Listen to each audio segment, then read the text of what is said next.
Now if you ever get to meet her, better keep a shot about to make a supersonic man out of you. She go below the belt, you better go for help, cause shot about to make a supersonic man out of you. I wanna be her man. Now I'm a believer. She used both hands. Now I'm a believer.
Hello, ladies and gentlemen. Welcome on in here to Stride Esports League. Today and tonight, we have week number 8 of the Fortnite League, the last week before playoffs. But I can't do it alone today. I am joined at the casting booth by the one and only Venman. How are you doing today?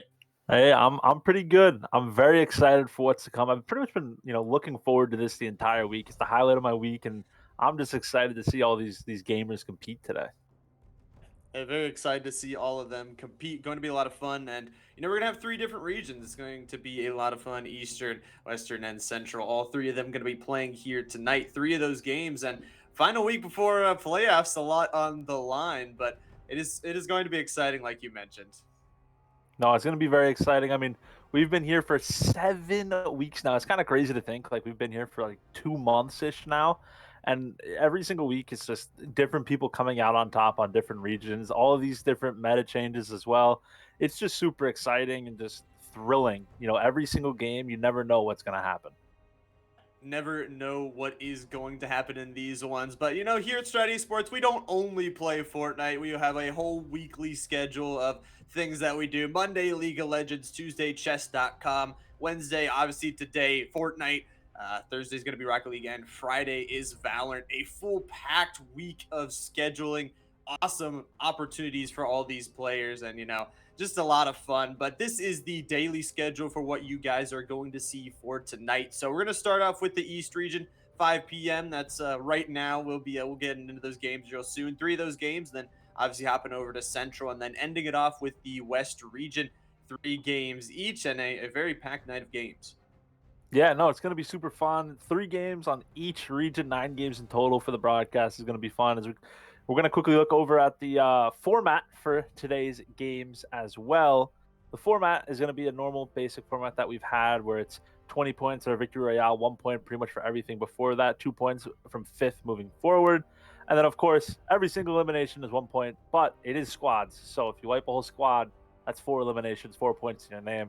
That's why this format is so fun, because it's very balanced. And pretty much if you get a lot of eliminations, that's going to help out. But you also got to make sure you get as much placement points as you possibly can. Placement points going to be important. You know, we've seen a little bit of different strategies going across from all 3 different regions, but it's like you mentioned, you know, there can be those different strategies and both can work where, you know, if you're just a team that really relies on positioning, excuse me, and can get into those later game rings, you know, you can get really high points, but you know, if your team is really good at gunfighting and communication, you can get a lot of those eliminations and rack them up to get a lot of points in total.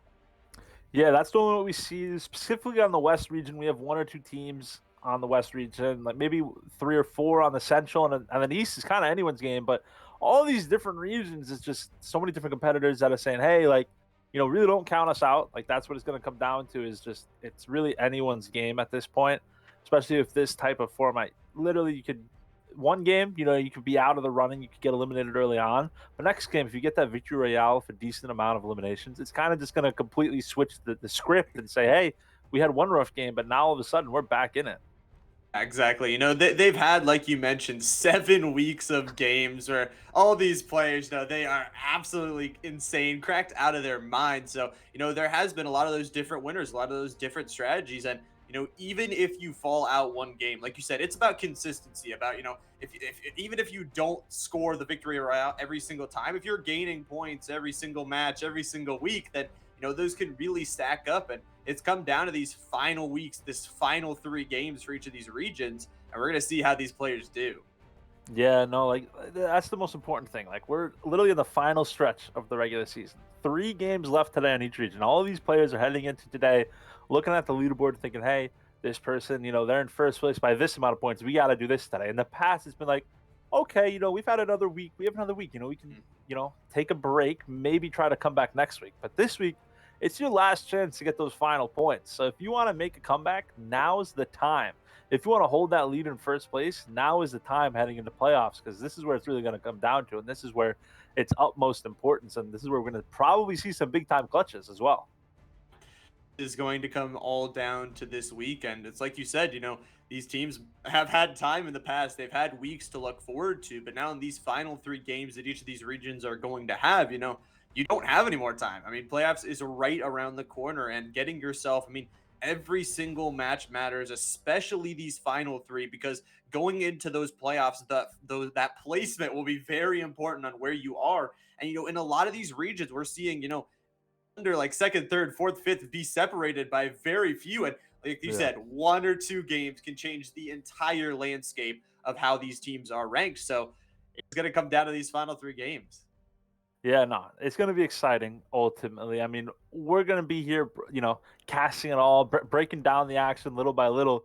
And I'm just super excited to get into these games a little bit, just because, like, in the past few weeks, we've had different winners every single game, or we've had different strategies brought out.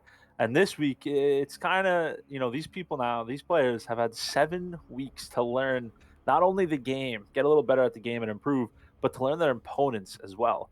And now they're kind of going to have to put all that together in the final week. This is kind of like the practice week, saying, hey, this is what we got to do to prepare for the finals. This is where we got to lock in, figure out what we got to do, and figure out what the certain game plan that we're going to go with. Well, mentioning getting into it here into game number 1. And, you know, you mentioned it, there are some different strategies across these regions. And it will be interesting, you know, when we do get to that playoff format, how those, you know, how those different styles clash and stuff. And will be really interesting because, you know, everyone kind of approaches it in a different way. And like you said, you've had 7 weeks to really learn the meta of what your opponents are doing, learn what everyone else is doing, and try to adapt to it yourself. Mm-hmm.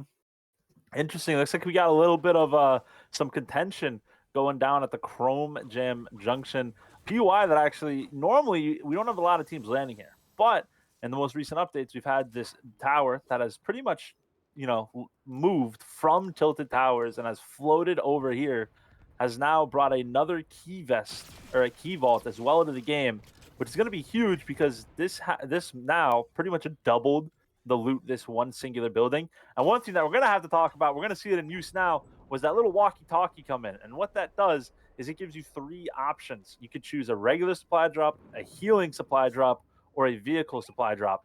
And when you choose it, it drops obviously a supply drop down. And if you get the regular supply drop, you get weapons. Healing supply drop, you get enough heals for your entire squad.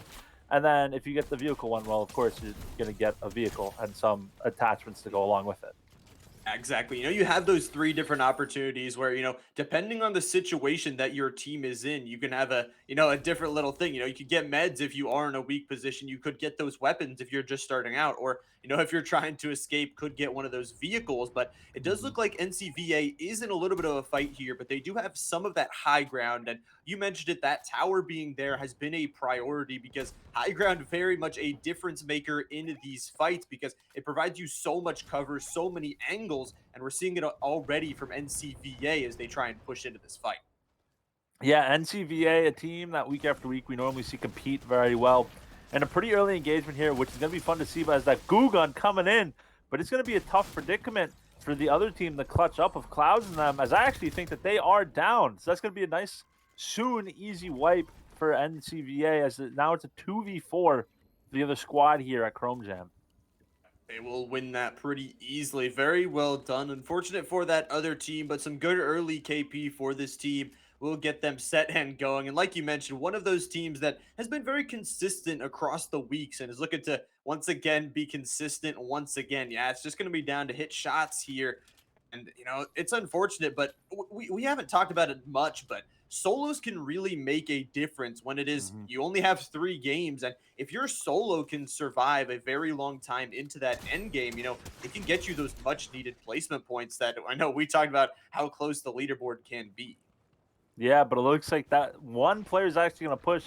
This is an interesting strategy from the squad that's still alive because you were kind of forcing a 1v1 there, which always, in a 4v1 scenario, you want to use the numbers to your advantage. But it looks like Hit Shots is going to just try to glide away, but the shots are coming in from the distance as Shots is down to 62 HP. Sorry, make that 34 down to 5. Is going to be able to get into the glider and just say, hey, I got to get out of here.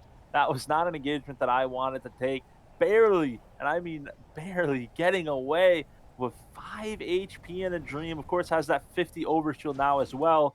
But he's going to be able to loot up and then eventually get a reboot off. But you got to be careful because if you do not want to run into another squad. You don't want to run into another squad, and that ring is starting to run in too with only 5 HP. Definitely not something you want to get caught in, but at least gets to survive. Like you said, the possibility for a reboot is there. Those cards could be picked up and, get your players back alive. And talking about swinging yourself from a 1 person to maybe 2, 3, 4 team again, it's absolutely huge. But it's like you said, you run into any real struggle on the outside of that ring, it is going to be tough to get in. But, we're seeing a lot slower game here for this game number 1. No real fighting other than that contest that you talked about. And that contest will be pretty huge to watch because 3 games, if you get contest and lose all 3 of those games, it is not going to be a fun time. No, it's definitely not going to be a fun time at all. I mean, unless you, of course, eliminate them every single time. Then it would be a little fun because those elimination points are going to be huge for you. But looks like we have this team rotating the flutter bar. And this is the normal strategy that we see, especially on East, where it's kind of passive for a little bit. And then it gets to mid-late game. Once everyone starts to get closer together, of course, engagements are going to go down. But it looks like the looting is going to come in. Some pretty good loot. That's what I love about this, this season, this Fortnite meta, is with all the keys and all the vaults and all of the chests that have been put into the map. I actually think this is the most loot on a single Fortnite map of all time.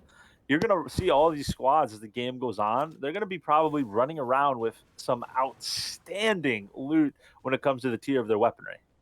Yeah, the loot is absolutely outstanding. And, we talk about it's no build. Like, you don't have that build to kind of crutch yourself on. It is really comes down to gunplay, team play, and communication.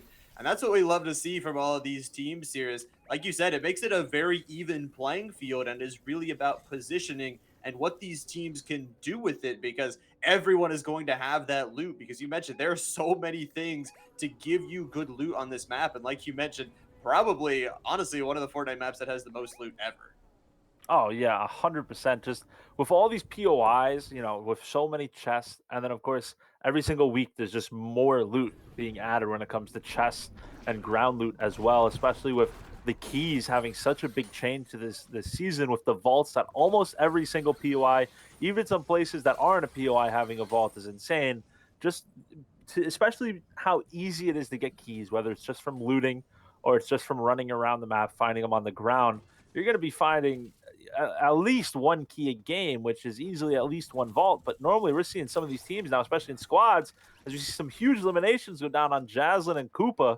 But you're going to see so many squads run around with 4, 5, 6 keys, which could be literally like 3 or 4 vaults. A couple vaults can make your team just absolutely stacked on loot. But like you mentioned, Tyler got the gas, gets a couple kills there. Now looking to finish off the team. Some nice shots, a nice knock, and continuing it here. Mystical also getting some kills in the kill feed as another one bounces on in. They try and defend, staying together, playing really well as a team, and that communication is going to become key. But I mean, we only have one squad down. A lot of these teams being able to slip one player out, but I mean, good early KP, like you said, with this really passive region, getting those points early, you know, could really help you out. Yeah, 100%. Every single point matters, especially in the final week. Like, this is where it's going to come down to where if you want to make a comeback, you're going to have to get as many points as you possibly can to make one. As one player trying to get a lot of points right now is Mystical, getting the shots off and getting the knock onto Batman Boy, getting that elimination, as it looks like there's only going to be 1 or 2 players left going up against this squad here. As right now, I mean, this has been a story for a few weeks now. Jacob, Mystical, Tyler, and Bird Angel kind of just running through the competition on East and normally having a lot of eliminations. Of course, there's those few games that get eliminated because they play too aggressive, and that's kind of been their fault so far. As you see, Tyler goes down. This has been their issue. They don't normally always play as one unit. They kind of play a little bit spread out, which ultimately will lead to you getting fall. But a huge shot from Mystical, getting the headshot snipe onto Pavoni, getting that elimination. They're second in the game, and they're trying to finish this out. Yeah, they are trying to finish those kills out. A beautiful shot there from Mystical. But yeah, Tyler going to be down and eliminated for the moment. And it's like you said, they trust in their own personal skill, but sometimes it goes a little bit too far. But we'll see if they will be able to get that reboot off, see if they can reset. But I mean, beautiful shots from Mystical. We saw that double push there from Tyler and Mystical into that dome. And using the shotgun is just absolutely clutch. And they have a decent spot already to walk into ring. We see a very slow rotations with a lot of these teams. So no one really secured on in just yet. And Niji's trying to take this truck, trying to drive on in and maybe get themselves rent a space in that new ring. Yeah, it's going to be super interesting to see how these players, try to figure this out, especially as a duo here, down Grace and 6. Normally, though, this is a squad that we see, these weeks being, only 2 players, 1 player's left, and clutching up some huge placement points. And this could be another potential story that we have here. With only 2 players alive in that squad, this could be a chance for them to do another week of clutch ups, whether they're either a solo or a duo. Exactly. Clutch up as a solo or duo can be huge, and those placement points are starting to come in as squads start to fall as they get caught on the edge of the ring. Still 7 of those squads left, and like you mentioned, some solos, some duos, but it does look like Mystical and the squad has gotten Tyler back up. So a full force now for this team, 4 players strong, and once again, Mystical looking with that sniper rifle. We've seen the damage that they have already done with it. Oh, yeah. Mystical every single week has been outstanding with the snipers. You see them hit another sniper shot. 3 eliminations to their name on an absolute tear right now with 19 players left up in this lobby. This is just another story. Every single week we see Mystical hit some insane snipes, and it's just going to miss that one. That would have been crazy if Mystical hit that. He is absolutely cracked with that sniper. Beautiful shots, getting those kills early. And now they're going to push on into ring. They got to be careful as there is a team waiting, and we might have a team fight here. As Mystical is a little bit ahead of the team here. The Dome Shield going to protect for just a little bit for this other team. The Sniper going to look to see if any of them peek out, but Mystical is going to take about 60 shields worth of damage. Going to have to back up as the team is here. Getting shot from the high ground, though. The Balloon team just kind of griefing them right now. A nice shot does not connect, and the revive is not able to come through. Wow, huge shots coming in. The snipes are hitting the bush. That's what these blimps are going to do. They provide such an advantage for these fights on the low ground because they could just sit up there and just stare at these players on low ground while they're fighting and say, hey, we're just going to third party from a very far distance. And you're pretty much, unless you have a sniper rifle, not going to be able to do anything about it. Because, yes, even if you headshot snipe one of these players, as you see the headshot snipe go down, that's only going to buy you about 4 seconds of rotation because once they finish that triple revive on that knocked player, well, they're just going to stand back up and continue to shoot at you. Exactly. Those blimps are really so oppressive with the high ground that they do provide. But now the res is coming through here from Tyler, and they will be able to hopefully get this, rotation off. They are very much outside of ring. They lost Mystical to that blimp fight, and while they have a little bit of cover here, it is dangerous, and they will still have to walk on in. Now that blimp team, like you said, will have to utilize some time to try and revive, but some Chrome Splash is going to go down here from 6-piece and the squad to try and get this rotation off, get themselves in ring, or maybe just find some cover because it seems like they are in a little bit of a struggle right now.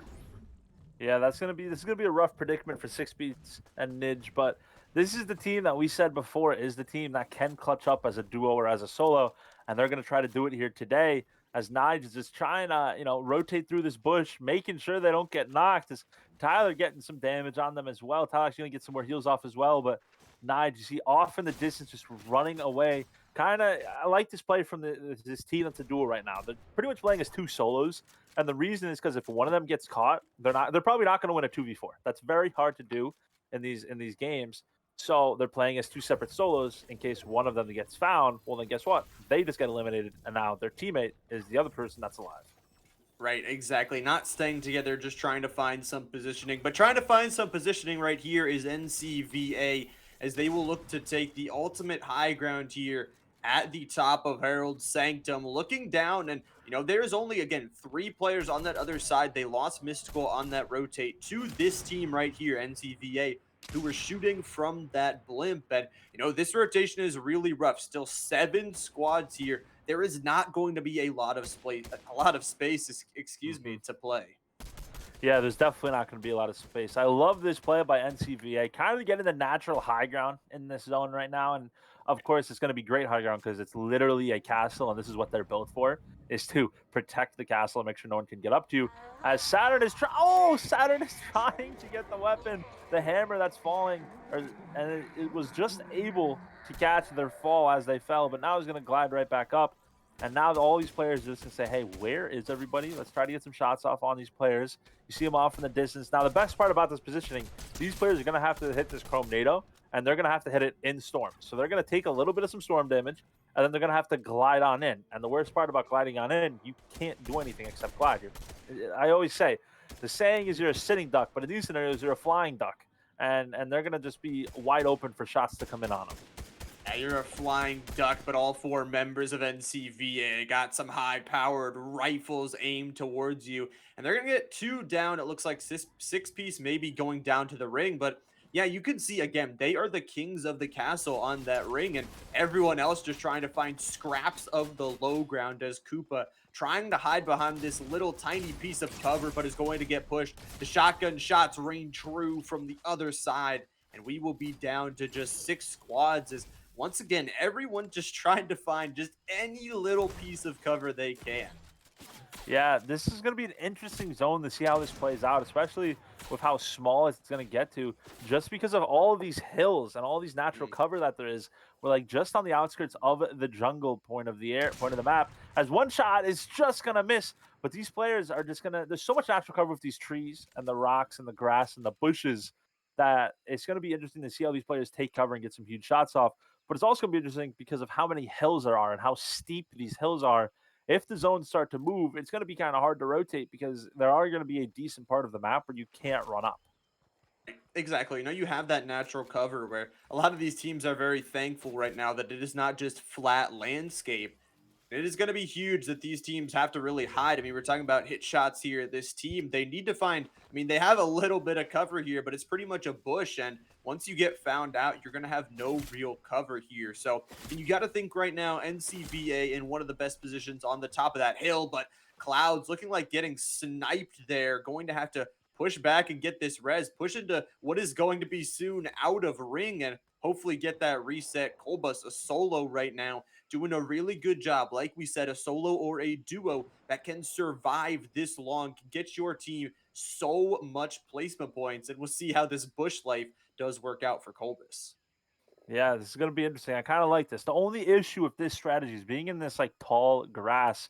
If someone's high up, if someone is like on top of the building right next to where he is or where they are, they're going to be able to see down into the tall grass. That's the only disadvantage with this grass is if you're above it, you can actually see into it. So they're going to be able to see that player hiding in the tall grass if they look there, which is why it's kind of the second best option. Of course, the best option is obviously just a regular bush because you're fully covered. But this tall grass, not a bad option, especially if you're a solo. It's gonna be pretty hard for the players to see you. As you see, Sharky just actually looked right at the player in the bush, and they couldn't even see him. Yeah, can't see him, but it looks like Fear is actually gonna find out the hard way that there is a player in there, and NCVA, they're gonna lose one, but Kolba's doing the best they can right now as a solo, just trying to defend this position. And you see, NCVA, they can't push out to really get that, card or anything like that, because there are so many squads watching that you push out for this one kill, you could lose your high ground position, you could lose everything because of it, and they're just gonna have to let Fear watch from the spectator screen. Yeah, I think the game plan for this strategy here, for whoever wants to win, is of course play as a unit, but rotate in very late to the zone, especially if you're the NCVA team. The reason I say that, if you look at the map, there's just a very tiny part of this hill at the very end that's still in zone. If they can play that hill, and if they have some utilities left that they can throw down for cover, they're going to be able to have the ultimate high ground in the zone, just look down on every single other player and just, well, pretty much be a free-for-all and just shoot at everyone. As Saturn is going to get a huge shot on Kolbus through the bush. Their 5th elimination of the game, 8 as a team with only 8 players left, 5 enemies for this team. It's going to be interesting to see if they can clutch up. Some more shots coming in on Clouds. The beams are coming in from Saturn as they're going to try to get some more shots on these players, but the shield bubble is going to go up. Saturn, you got to be careful, though. You have a team sneaking up right behind you. There is a full team walking behind you. You do not want to get caught, but 3 teams left alive now. Just 8 players to decide the end, and Fixios is going to get yet another kill. Beautiful from this squad so far to continue the aggression. Now, Orange Poo is going to try and watch and wait, hold out this enemy team as the shots start to rain down from NCVA. Like you said, rotating in late, Clouds will fall to Sharky, and now it looks like a push in a little bit further from this NCVA team. They're just destroying any cover that is there, and they are doing such a good job of just holding down their position. Yeah, this is going to be a rough predicament for Orange and Shots to try to clutch up here. As Shots goes down, so now it's up to Orange to clutch up with no mobility items at all. You're just going to have to hit your shots at this point. The shots are coming in between Saturn and Orange. Saturn is going to get the elimination in the Victory Royale. That is going to be a 13 elimination Victory Royale for the NCVA team here. Yeah, that was absolutely beautiful. I mean, you talked about it. You called it that they wanted to be that last team in the ring. They walked it on in beautifully. They get to dance at the end, just, and they don't overextend. It would have been a 3v2. You could have talked about, just pushing all by themselves or doing whatever they wanted to, but they went by the book. They took out that first player with the sniper, then they pushed the final player all together, and overall was just a beautifully done game from them. Yeah, no, they played it perfectly to the book. They did everything that they needed to do to win. And the best part about this is they're in 2nd place, and they just got a Victory Royale. We said at the beginning of this broadcast, today's the day if you want to make that comeback and make a push for first. Well, yeah, literally, I just said it. Today is the day. You're going to have to do it. And they are starting off hot with a huge elimination Victory Royale, and they are the team to look forward to in these next 2 games because they're the only team that could actually make a comeback and try to beat first place out. They're the closest team to that first place position. And like you said, every game matters. This is your final 3 games, and they're starting it off so well for that NCVA squad. But we will have 2 more games, but we are going to take just a quick short break, and we will be back on the other side.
Welcome back, ladies and gentlemen. After that first game of the Eastern Conference, we are getting prepped and ready to go into that game number 2 out of 3. Obviously, now we're gonna have 2 more of the Eastern region tonight, and then obviously our 2 other regions. But what do you think of that game, Venman?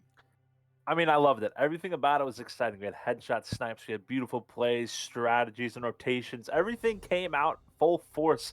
Game number 1, and I just loved it. Seeing NCVA clutch up, getting that victory royale for decent amount of eliminations, especially in a zone like that where it was kind of hard to clutch up as a trio like they did, going up against almost a full squad, and it's had a few other stranglers along the way or stragglers along the way. It was just super fun, and I loved it. Everything that I wanted to see, I saw. It's definitely a very, very fun game to watch, especially for me. I mean, like you said, that ring was really hard to clutch up in because it was such a tight ring with those. It didn't seem like a tight ring, but those mountains really Mhm. constricted everyone into that flat landscape. But it's perfectly like you called. They waited to be the last team to rotate in, make sure everybody watched towards each other, and they just, set up some of that portable cover, and it worked out for them in the end. Like you said, as a trio, able to take down those other teams. And in, like you said, a second place position right now where they need points to be able to catch up to that first place spot.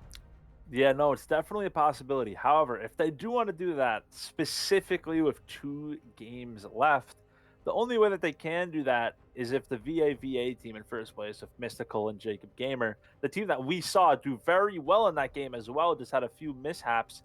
That team needs to get eliminated very early on. And the reason I say that is because every single team that NCVA eliminates, that's just more placement points for Mystical, which will pretty much still, obviously they'll close the gap because they'll have the elimination points, but it'll just be that much harder to do it. So if you want to make a comeback, that team has to go down early. You have to take that team down early, and it's hard because it could possibly mean you have to contest them or do something crazy to try and maybe even throw your game to Mhm. try and take them out, because it is perfectly like you mentioned. Every single team you eliminate, they just get more and more and more and more placement points, and that gap can just extend more and more, and that is not what you want with 2 games left here. But speaking about 2 games left, we are hopping into game number 2. The Eastern region awaits us. And I am excited. 1 game down, 2 to go. And this is going to be super fun. 29 players up in this lobby. Looks like we have a little bit of a different strategy for some of these teams. They're obviously sticking with the same, let's just go to our own POIs. However, it looks like we still have may still have some people contesting each other over at Chrome Jam Junction just because there's so much loot. But I mean, it's not. Yes, it's a great PY with a lot of loot. But you still have other points of interest like Chrome Crossroads with a vault right next to it, Rave Cave with a vault in it. There's so many different POIs that I don't really think it's worth contesting, this early on. And not 100% worth it. I would agree with you that, there are, like you mentioned, so many locations with so much good loot there that contesting is really, really so Mhm. risky. But I mean, we did talk about it, that some of these teams, as the games go on, their decisions are going to get a little bit more and more crazy because, I mean, 2 games left. What else do you have to lose other than, a couple of games if you want to jump a couple places on that leaderboard in this final week? Obviously, 2 games left, is that decision going to get crazier and crazier just to get yourself a little bit higher on the leaderboard? Oh yeah, 100%. This is gonna be big, just because, yes, if you win this, you're getting eliminations, you're getting a lot of eliminations. However, you're losing some ammo, and ammo, especially in zero build, is the most important thing because it's kind of the only thing that you have.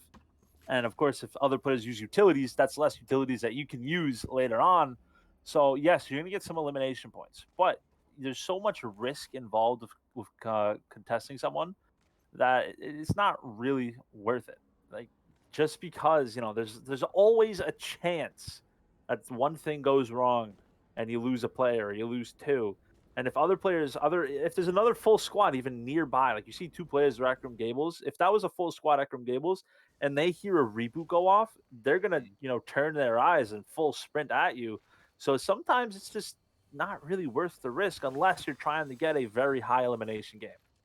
The risk is very high, like you mentioned, that, all of the players in this lobby are very, very good. So any of them hearing that reboot will know you are down a player, and all of a sudden they will have an advantage in a firefight. And like you mentioned, you use those resources that not just your health and your shield are your resources, but ammo, a very huge thing, also along with, those portable covers. If you use them to win that fight, then you will not have them later in the match. And even the bigger risk is falling out early or just, having to get that big elimination game. And if you don't, it can be very, very costly.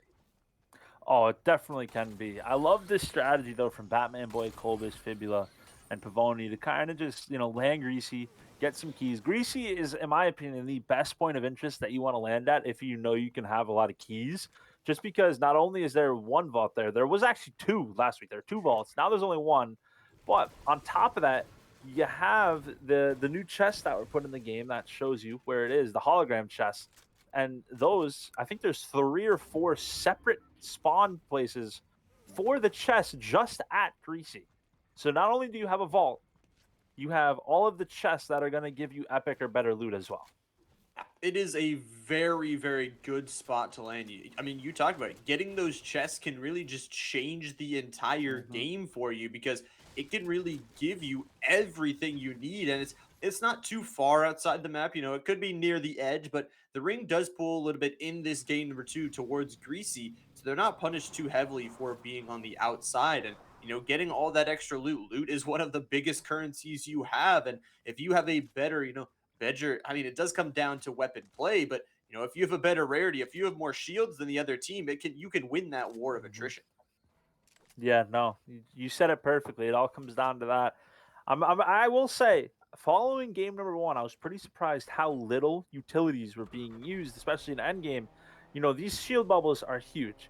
I think actually it was also because there's a lot of engagements going on kind of in that middle area of the map and of the game. But you got to carry enough. Like we see in other events, in professional events, we have a lot of teams where there's actually some players not even running heals. They'll be running as many utilities as possible because these shield bubbles, these porta forts, or these porta bunkers are the most important thing that you can have. Because if you're stuck anywhere with no cover, well, all you got to do is you just got to place that, and then you have cover. So that's what it's going to come down to is not only positioning because that's huge, but on top of that, being able to have the best utilities, have the best loot that you can have is really ultimately the game changer. It really is a game changer, and I mean, we talked about it that zero build, you don't have that ability to build to fall back on protection instantly there for you. That if you have those utilities and the enemy team doesn't, you can at least stall the fight. And we're talking about 10 or 15 seconds in this game of Fortnite can be absolutely huge with the how fast the ring does rotate in. We can see other teams look towards you, or you just give yourself some time to heal, give yourselves a fighting chance. But it's like you said, you have to carry enough of them that it's going to last you through the entire game. If you get into one fight and you use all of your utilities and then you're just going to be have to hiding in a bush throughout that final ring, it's not going to be the best versus these teams that, like you said, get them there early, get that positioning, and get themselves a lot of utility to protect themselves in those fights. This is an interesting engagement that we have going on here. Orange is kind of just juking the squad chasing him out by continuing to hit this balloon so many times that I think that squad actually just ended up giving up. Yeah, you see them gliding the tilted towers. They were on top of Orange a second ago, trying to eliminate him. And Orange's like, no, sorry, I'm not going to touch the ground. I'm going to keep going up into the sky and gliding around. Big strategy from that player as now Bing Bong and their squad are just outside or just on top of tilted, looking at some players outside of it, trying to hit a huge headshot snipe. And the shot is going to come in, is not going to come in. I was trying to build it up for some hype right there. I gotta always build them up. Almost a hit there, though. And I mean, we talked about Eastern region, a little bit slower play here. 8 squads still left, but looking once again, Rob, looking with this sniper rifle of a great, great quality in the inventory. And once again, those utilities having to be used on that other side. And for right now, they are just holding down this high ground, making sure they can be the team that can get those priority sight lines on toward these outside members, but it looks like those shields will protect them for long enough. And Rob and the squad say they would rather prioritize a spot in the new ring than a couple of kills on the outside of the current ring. Yeah, that's you said it perfectly right there. You're gonna see Obi and this squad kind of rotating out. 2 eliminations to their name.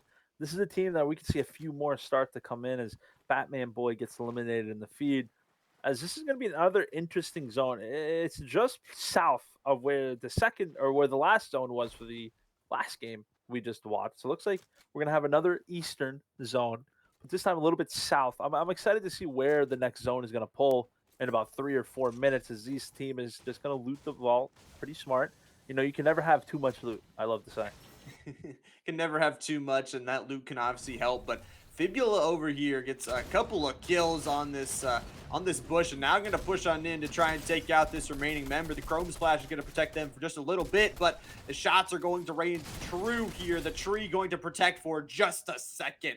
But Fibula combining there with Colbus, the duo going in and cleaning up that fight. Huge job from them. Fibula getting some huge heals out of this as well, especially the Chili Slashes. The Chili Slashes, in my opinion, are probably one of the best items in the game because not of course, you're going to heal yourself for 20 and anyone around you for 20. You're going to get that chili effect, the pepper effect, which will make you run really fast. And in the past, it's been a good item. It's been something that players carry. But with the most recent addition, this chapter, with and in the recent seasons to tactical sprinting.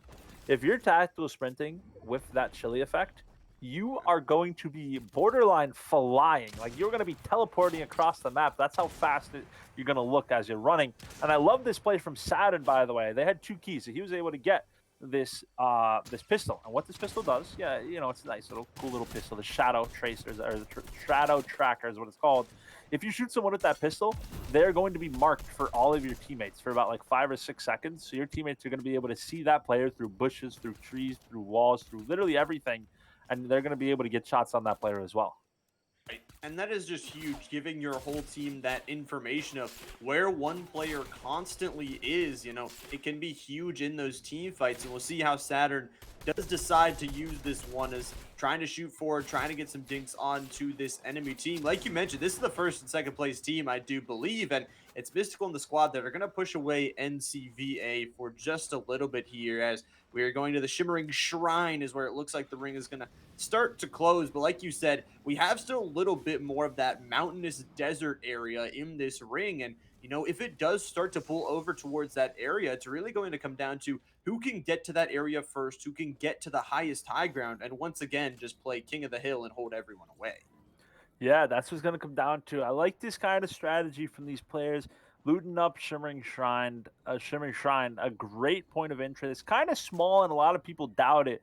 But the reason it's so good is you get all of these chrome chests. And chrome chests, people used to think, they're chrome chests. I don't really want them. But you get 2 weapons out of it as well, which a lot of players kind of forget that fact because, well, 2's better than 1. If you want 1 weapon and you open a regular chest, you have like what? A 5-10% chance of getting it. But now if you open a chrome chest, you have 20% chance. It doubles your chances of getting that weapon.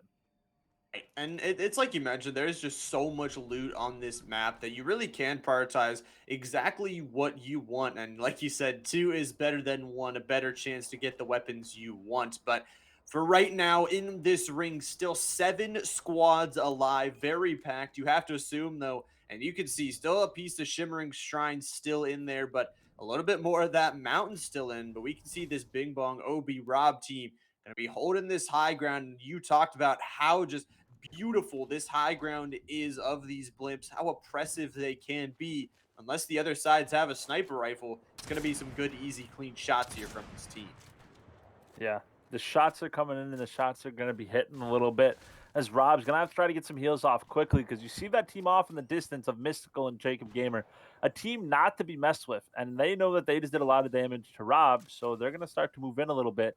And now they're going to wait a few seconds to try to get another shot off, do some more damage, and then push.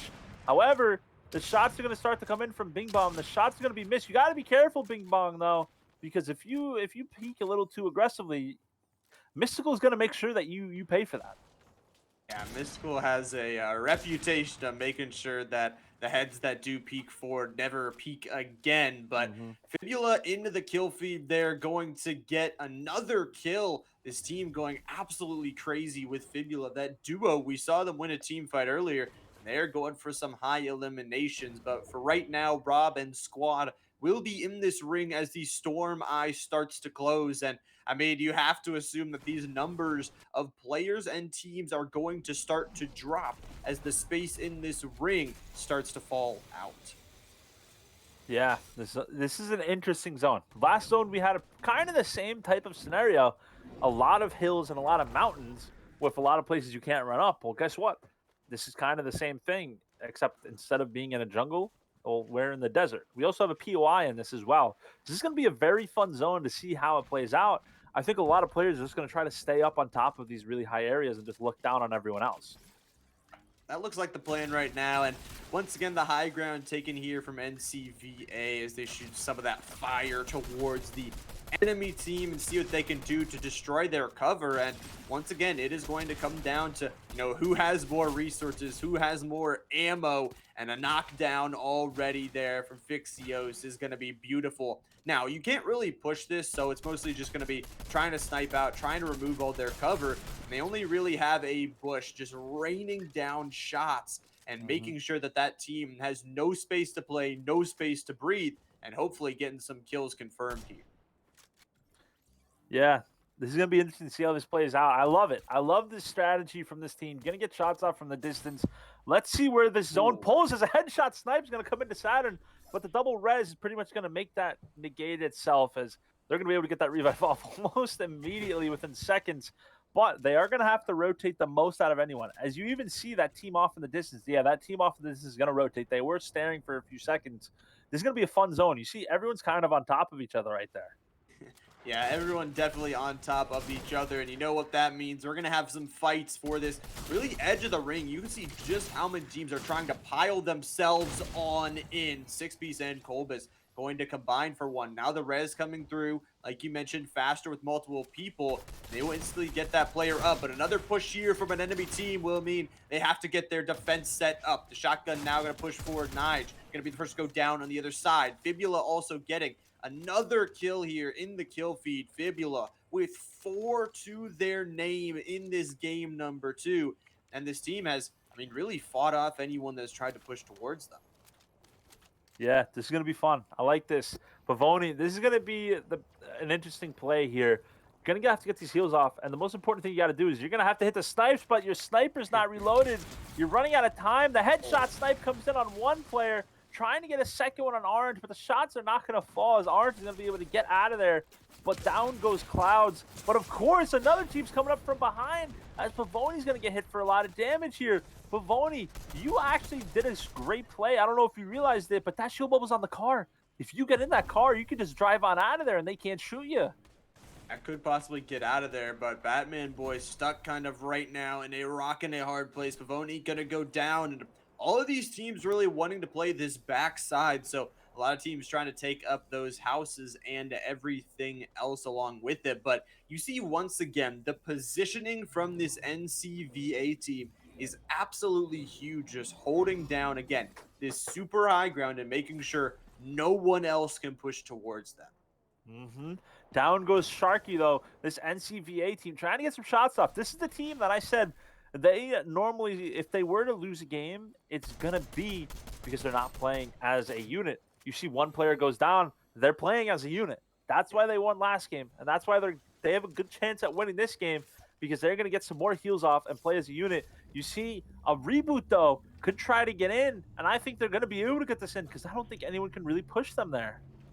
I don't think anyone can. That reboot is actually beautiful. 5 squads left. You need every member you can. And that is Fibula, your kill leader on your team. Definitely someone you need back to help out with, again, 5 squads, 16 people. But, you can see this NCVA positioning is just huge as Bing Bong and squad. They just have really nowhere to go. They are trapped between multiple teams, but here is going to get sniped out by Mystical.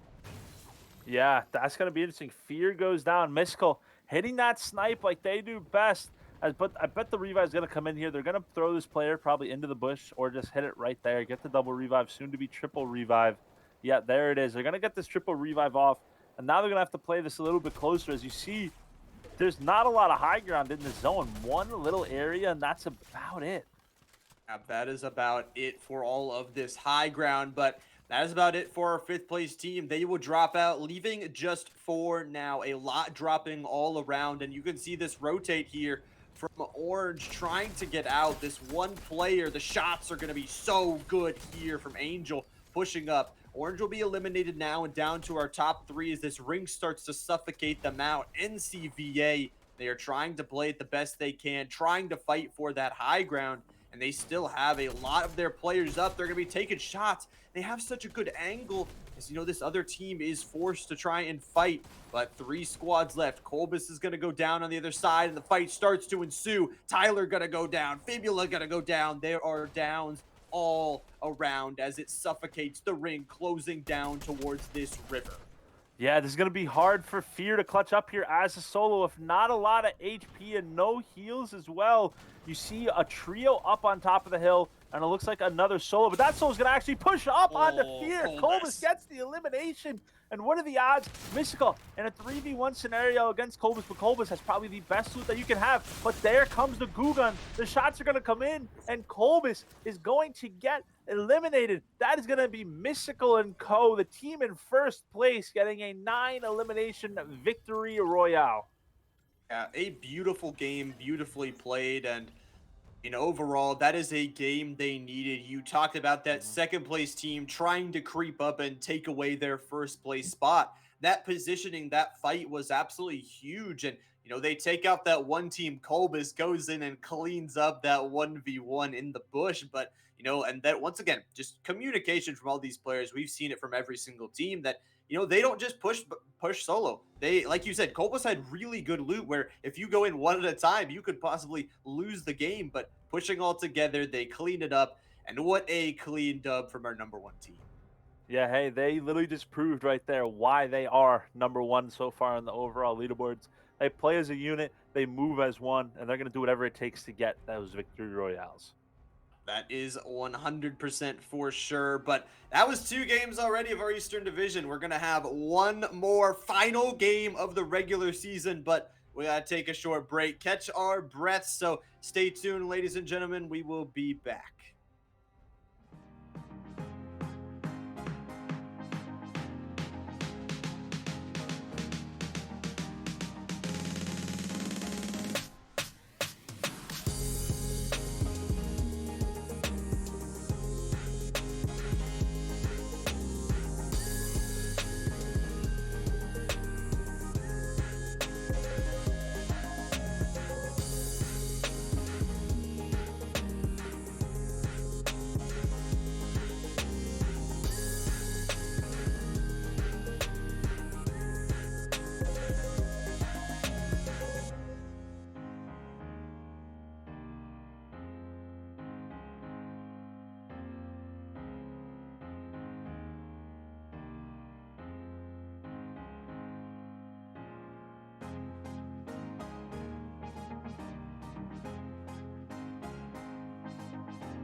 Welcome back, ladies and gentlemen, to Stride Esports League. Now, after that short break, we have one more match of the Eastern Division coming up. Now, just as a reminder, we're going to have three divisions here tonight, three different regions, excuse me.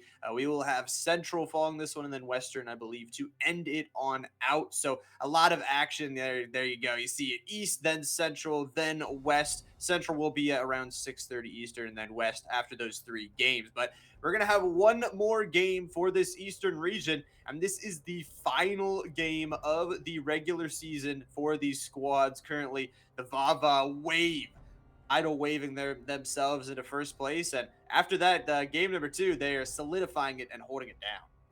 Yeah, no, they're saying, hey, we're on top, and we're going to make sure you know why we're on top, as they have a huge and strong second game here with one more left to go in the regular season. Kind of crazy to think that 8 weeks we have been through what? A lot. 23 games so far. This is the 24th game of the regular season. This is going to be kind of crazy to think about. Kind of crazy to end it all off for this Eastern Division. I mean, you talked about it. This whole season has been a roller coaster for all of these teams. Lots of different winners, lots of amazing players showcasing their skill. Oh, the playoffs right around the corner. I mean, you got to think this is going to be a crazy final game. And like you said, crazy to just, to end it all off. Crazy to end this regular season because we have seen so much good play from all these teams. There is insane amount of play going on. Different strategies literally every single week. That's what I love about this game. That's what I love about this league is it's anyone's game being this late. Yes, obviously if you're not in first place, you're not in first place. Doesn't matter. You still made it to the playoffs. That's what's going to come down to in the upcoming weeks, which is why I'm so excited for what's to come and why I'm also excited for this last game. We've had two different winners in the first two games. The question of the day, is it going to be the same winner in game number 3, or what do you think? Are we going to have someone else? I don't know. I like I said, I think any single team in this lobby has the possibility to win, but there are those top two teams that have been performing very consistently, winning lots of games, so it could possibly beat them. But here we are hopping into our final regular season game for the Eastern conference here, and it is going to be an exciting one, like you said, and it will be a fun one nonetheless as we round out this final match. Yeah, it is going to be exciting, and it's going to be a thriller to say the least. This is going to be super fun heading into the third game here. 33 players up in this lobby. We got Luke Skywalker gliding on into a very contested Greasy Grove, might I add, as well. Very contested, so they're going to have some fights on here very early. And, it's final game. There could be some that are trying to earn themselves some points, maybe shake up the leaderboard a little bit. But, like you said, we have seen so many teams come out and play. And we've definitely seen, even like you said, even if you aren't in that first place, that, you've been having some fun with your friends. And that is what it is all about. So even if you go out in this final game, even if you aren't first place, you got to appreciate the players for coming on out, and Boney's going to go down here as Batman Boy, tries to take a fight with that shotgun. Yeah, this is going to be fun to see as Colbus and Fibula, a team who has had a pretty good day today. We haven't seen them really win a game. However, they've had a lot of eliminations, and they've been, top 3, I think, both games, to say the least. And now they're contested in Greasy Grove, a point of interest that I said is a very good point of interest and kind of deserves to be contested. As now, Colbus and Fibula are going to have to get on out of there, try to rotate, and then come back in a few minutes to get the reboot cards and get their teammates back in the game. Yeah, they need to rotate, try and get themselves on out. But it's exactly like you mentioned. Colbus and Fibula have been a force in this lobby here tonight. They both have been getting a lot of kills, each on their own. I mean, we saw Colbus clutch up in that 1v1, I believe, in game number 2 to try and win that bush fight on out. But there are going to be 2 players down here early in this game number 3. Again, the final game of the regular season. But they did land at Greasy, which, like you said, has one of the best loot pools in the entire map pool. So it's a very good place to land. And honestly, like you said, does deserve to be contested. Yeah, no, it's one of the few points of interest that I think deserves to be contested. Of course, some other ones like Tilted Towers, Rave Cave, Cloudy Condos is, in my opinion, the greatest point of interest in the game right now. Getting that uncontested, just switching over to that Bird.Angel, Jacob, Mystical. Let's just say this is definitely a big reason as why they are doing so good.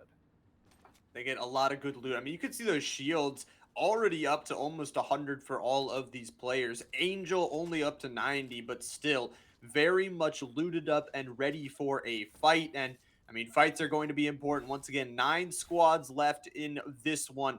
And Eastern, they like to play a little bit slower, like to rotate in. And you got to expect this last game might be even slower. It will be interesting to see how it actually goes, because we talked about it that, it could be a little bit faster. It could be teams, playing for some more points. But I think it's going to play a little bit slower. What do you think, though? No, it's 100% going to be interesting like that, because in my opinion, I think we're going to have some passiveness at the very start. But then, as it goes on, like we're going to see, if some players hear an engagement going on, the third party is obviously going to come in. And then I feel it's just going to be a chain reaction. Third party right after each other. Yeah, third parties are a huge thing. And, it's that noise. You make some noise, you don't finish your fight fast enough. That third party can come in to wipe your squad. But gonna be opened up here by this first place team as they try and get on looted up, get prepared. But I think it's a good point that you pointed out, that it's going to be really slow burn until it's not, until there is all of that firefight, until all of those teams start to converge. And it will be interesting, because once again, this is your final game of the regular season. You have no more time. You have no more resources to spare after this one. The winner, obviously, to the spoils. It's going to be fun. I'm excited. These players are hitting the Chrome NATO in a second. Try to get some rotation off. However, you got a team in the Sanctum as well, so that's going to be interesting to see if this team is going to try to get some shots off on these other players rotating in. We'll see if they do try and snipe them out of the air. Maybe get some shots on toward them, but hopefully Nige can land here, get on in, but we'll take some damage in the process, get that shield a little bit broken, but is okay for now. Yeah, but they are going to land and try to get some shots off on the players nearby. Trying to land here, trying to get some shots off on this enemy squad that is nearby, but those chrome splashes going to protect them for just a little bit. Able to pop some of those splashes also to get themselves fast healing, but Matt in a current fight now, trying to fight, but Matt will go down here. This enemy squad, Orange and Clouds, doing a great job once again of just getting those early kills, and it's shots once again getting another kill. So it looks like a 4v2 right now, and Grace trying to get out, trying to get to that Chrome NATO, trying to get some sort of cover because this team is on the warpath and they are hunting. Yeah, as Grace is the only player left up in this squad. Yes, that's going to be rough for Grace to clutch up, but we've seen it many times in the past. Grace is the solo clutch master, to say the least, as Grace has had multiple times playing as a solo from very early on to clutch up literally a second or a third place in multiple games in the past. A huge reason why they're up on the leaderboard in the top 5 in overall standings. That's very true. The one player you would want to be alive. And I mean, we talk about any single player in this lobby, absolutely insane. We'll see what they can do, though. Again, Captain Chaos going to be down to just them also. So a couple of solos left in this lobby, but placement points not given really out to anyone just yet. Is still, again, it is still this top 9. It is still this opportunity where if you get your solo into a good spot where they can hide, where they can just relax for a little bit, then it can get you huge points. And I mean, this is the final game. You want some huge points. Yeah, if you are gonna make a huge spot, to move up in the standings in this last game, now is the time to do it. And if you're trying to crack into that top 3 or even second place, you're gonna have to get a lot of eliminations, because I think it's like before today, it was like a 70-point difference. As Chaos, trying to clutch up as a solo, just ran into a squad and is just trying to run away. Is actually looting while being shot. I love this strategy, but you've got to get out of there, Chaos, because you are a solo, and I don't know how lucky you are to be able to just literally run face first, stare down the eyes of your opponents, and be able to survive without losing almost any health. Yeah, And it's now running back towards them as well. Oh, there we go. Okay, I was about to say. Running back under the ring and trying to get some space. But yeah, loot is a priority, obviously, for these players. For Captain Chaos, going to try and take that boar on into the ring on 15 health and a dream here. Trying to just live their life, but somehow gets into the ring, is okay after all of that. But Wow. like you said, I love that. The Chrome Splash, just looting up, just getting the weapons you like while you're in mortal danger. Yeah, this is gonna be fun. I mean, that was outstanding. See the player run into Storm, look for heals, couldn't find any, and decided to say, "Hey, you know what? I'm gonna take this boar on into zone because you're mine now. Like you're my pet now. You're coming with me." But you got to be careful as you see him on the bottom of that screen now, the bottom of the map. You got a squad right next to you. You don't want to push up too far, because if they hear you nearby, it is going to be very hard for you to, get out of that situation, especially if they still have 15 HP. Yeah, definitely don't want to be spotted out by that squad. But, as a solo, I mean, like you said, there is a long way to rotate for them. It is just not a good scenario. I mean, there's a lot of ocean, not a lot of space. You're going to have to go through that landmass, and you got to assume there's going to be a team waiting for you. So, got to have those resources ready to go, but still alive with 8 squads left. Yeah, no, this is going to be fun. This is going to be great here as they're rotating on into zone. Hatred, Blueberry, and going through Chrome Crossroads right now. I kind of like this zone. We had, kind of looks like the zone went from the middle of the map to the south of the map, and now we're up in the northern part of the map, and we may have another potential zone where, well, it's going to be a lot of mountains, or maybe just 1 or 2 mountains. Either way, there's a decent chance we're going to have at least 1 large mountain in this final zone. 1 large mountain, and we've seen how those mountains do play out before that. Whoever owns that mountain really owns the entire ring. But a nice vault going to be picked up here by our first place team, Mystical Angel, Jacob, and Tyler. To be able to hop on and get themselves some nice chests, some nice loot, and hopefully, like we said, they can have a preference of what kind of guns and other heals and things they want. They can get themselves perfectly set up and ready to go. As like you said, this final ring is going to close with those mountains. You are going to want as many resources as possible. This is going to be great. You're going to see some more loot start to come in. Interesting strategy, Bird on Angel, throw in the shield bubble. Interesting strategy to not opt to grab the 150 men miss instead of the 90 men miss that they currently have in their inventory. But maybe they know something that we don't. As you see some shots start to go on between Bayer's squad and Jacob's squad. This is a squad, Mystical. We know is going to play very aggressive. Some huge shots are going to come in, but nothing is going to really hit for too much damage. You see Blueberry one shot, but there's the play with the shield bubble on the car. So that squad is going to be easily able to get out of there, but Jacob Gamer is going to get headshot sniped from I Hit Shots, a solo player on top of the blimp right now. Hit Shots is going to be hitting those for sure, and Jacob gonna be just in that downed state. But like you said, that enemy team, they just bubble up, they get out for free, and now Mystical trying to carry Jacob to a safer location, as it doesn't look like that solo wants to hold that position for any further. But Hit Shots, a very dangerous solo, has to assume they have the sniper rifle now, and I mean, we've seen how much damage solos can do before. If you lose 1 or 2 players to them, and then all of a sudden you're fighting a 2 or 3v4 against that final squad, it can be really rough. So you have to watch all your angles. Communication is going to be key at this point. Yeah, it is in fact going to be key. As look at this play right here. Tyler got the gas, just sitting, waiting for the next victim to run in through that door. But they're going to try to reassess each other, because look at that. They have a whole wall exposed in that building. And there comes the goo gun. It's going to completely destroy that building. I Hit Shots and Orange are trying to get in here. The shots are going to come in. The trades are going to go in. Mystical down to 40 HP. Has multiple players around him. Gets a huge shot on Orange and gets the knock.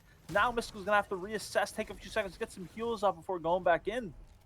Got to get those heals off. That dome shield is going to provide them a little bit of cover, because like you said, they have a whole wall exposed, and even with all of this fighting, still 8 squads left alive here. Rob is going to get another one in the kill feed, and we still have 25 people alive here, 25 seconds until this next ring starts to close. I mean, we talk about a good way to end off the Eastern Division, the Eastern Conference. What a banger season it has been, and with 8 squads left, it is going to be the most exciting game ever. Finally, saving the best for last is what I'm getting at right now. 23 players up in this lobby, 8 teams as well. We're heading up to more northern part of the map. This is going to be super fun to see how these players duke it out. Mystical noticing that there are chili splashes into that chest as well. Chili splashes, like you mentioned earlier, very, very strong, especially with that sprinting. Can go very Usain Bolt quick across the map, but see what the teams can utilize with it, as it looks like the double Bing Bong Rob and PMK squad are going to be trying to get a house or maybe part of that hill, where obviously, like you said, the hill going to be very huge to provide cover and to provide angles specifically for all of those teams. But it looks like they see a team up on that hill and are going to decide this house is a little bit better, provides us a little bit more cover, and if people shoot at us, will give us a little bit more time to respond to. Yeah, this is Bing Bong, Rob, PMK, sitting at Grim Gables right now, kind of just assessing, trying to figure out where to go next. I feel like they're waiting for this zone to close in 30 seconds. 2 of them don't even have weapons out. They're just running around with their pickaxes. Everyone's just trying to figure out, hey, where are we going to go next? You see some shots coming in. They're trying to, I think, is that a player holding a chicken? Slow Chief as a solo. We saw him on a boar before. Now they are holding a chicken. He's going to get beamed as they're playing as a solo.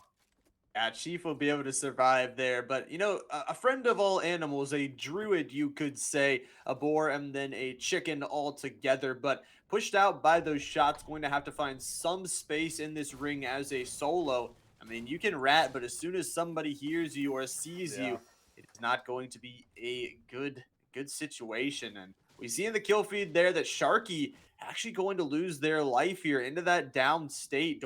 Looks like it was just a sniper. And you can see this positioning, the blimp, once again here from NCVA, is such a good spot here in this zone. Yeah, I mean, I love this play. However, they do have to rotate, so it's going to be a little interesting to see when they're going to do it and how they're going to do it. If I were them, I'd go now. They're marking some places on the map where they could go. I think the move is that one mountain you see off in the distance up to the right, just because it's the highest mountain in the zone. You have 2 of those porta forts as well. All you got to do is just get on into that zone early, throw just 1 down, have everyone chill out in there, and then boom, you're just set. You can just look back on everyone else and get some huge shots off. You see the goo gun starting to come in. I don't know if that's going to reach. It does actually reach and take down those players' cover. So now the shots are going to come in. The free reign is happening. But Saturn, you gotta be careful because there is a certain chance. I don't think you can do it in zero build, but there is a way where you can make it so that this jumping effect that you get doesn't work anymore. Oh. Chief is actually going to be that solo eliminated, but it's like you said, this team is spending a little bit more time to focus on trying to get those kills, but now the rotation coming on through. They're going to aim for the top of that mountain, it looks like, but they do have to be careful as there is another team there, but it's exactly like you called it out. This porta bunker is going to be used to give themselves some really nice and easy cover as they will start to throw some nades on in, start to try and defend this mountain as their own, and Saturn would take first blood on this hilltop. I got worried right there when Fiox was throwing that first porta bunker just because, well, they were not in zone trying to throw it, so that would have been a huge waste. They ended up throwing it, and this is why you gotta only use one at a time because these are gonna get destroyed almost immediately from the goo gun. So you pretty much gotta keep replacing them every single time that happens, so you continue to have as much cover as you have. Right, and it's going to be huge to have as many as you can have. And it looks like Mystical and Tyler and Squad are going to be holding down the building on the low ground there. Well, they will have some cover unless, like you said, there is a goo gun to quickly take out that cover. But NCVA looks like they did fully get in. They are all good to chill for right now. And those goo guns are going to rain down from above and try and destroy it as they try and cut off any single space there is as Rabbit trying to run away, running right into that NCVA team. Yeah, this is going to be a pretty rough rotate here. You got to get Fear up. Just pick him up and put him on the ground and revive him. Don't let him crawl. You know, yeah, every second counts when you're knocked as a player, as with all these opponents trying to eliminate you. You see a few solos still alive right here as well. Bing Bong trying to get some shots off, but you got to be careful as a huge shot comes in on Bing Bong, but he's going to be able to get some heals off. And now we're going to have to see how these players are going to play this rotating because I was going to say NCVA could just look down on everyone. However, they're in shambles right now. They only have 2 players up and they got to revive the other one. They were just in a huge engagement. So if you want to rotate, now's the time to do it.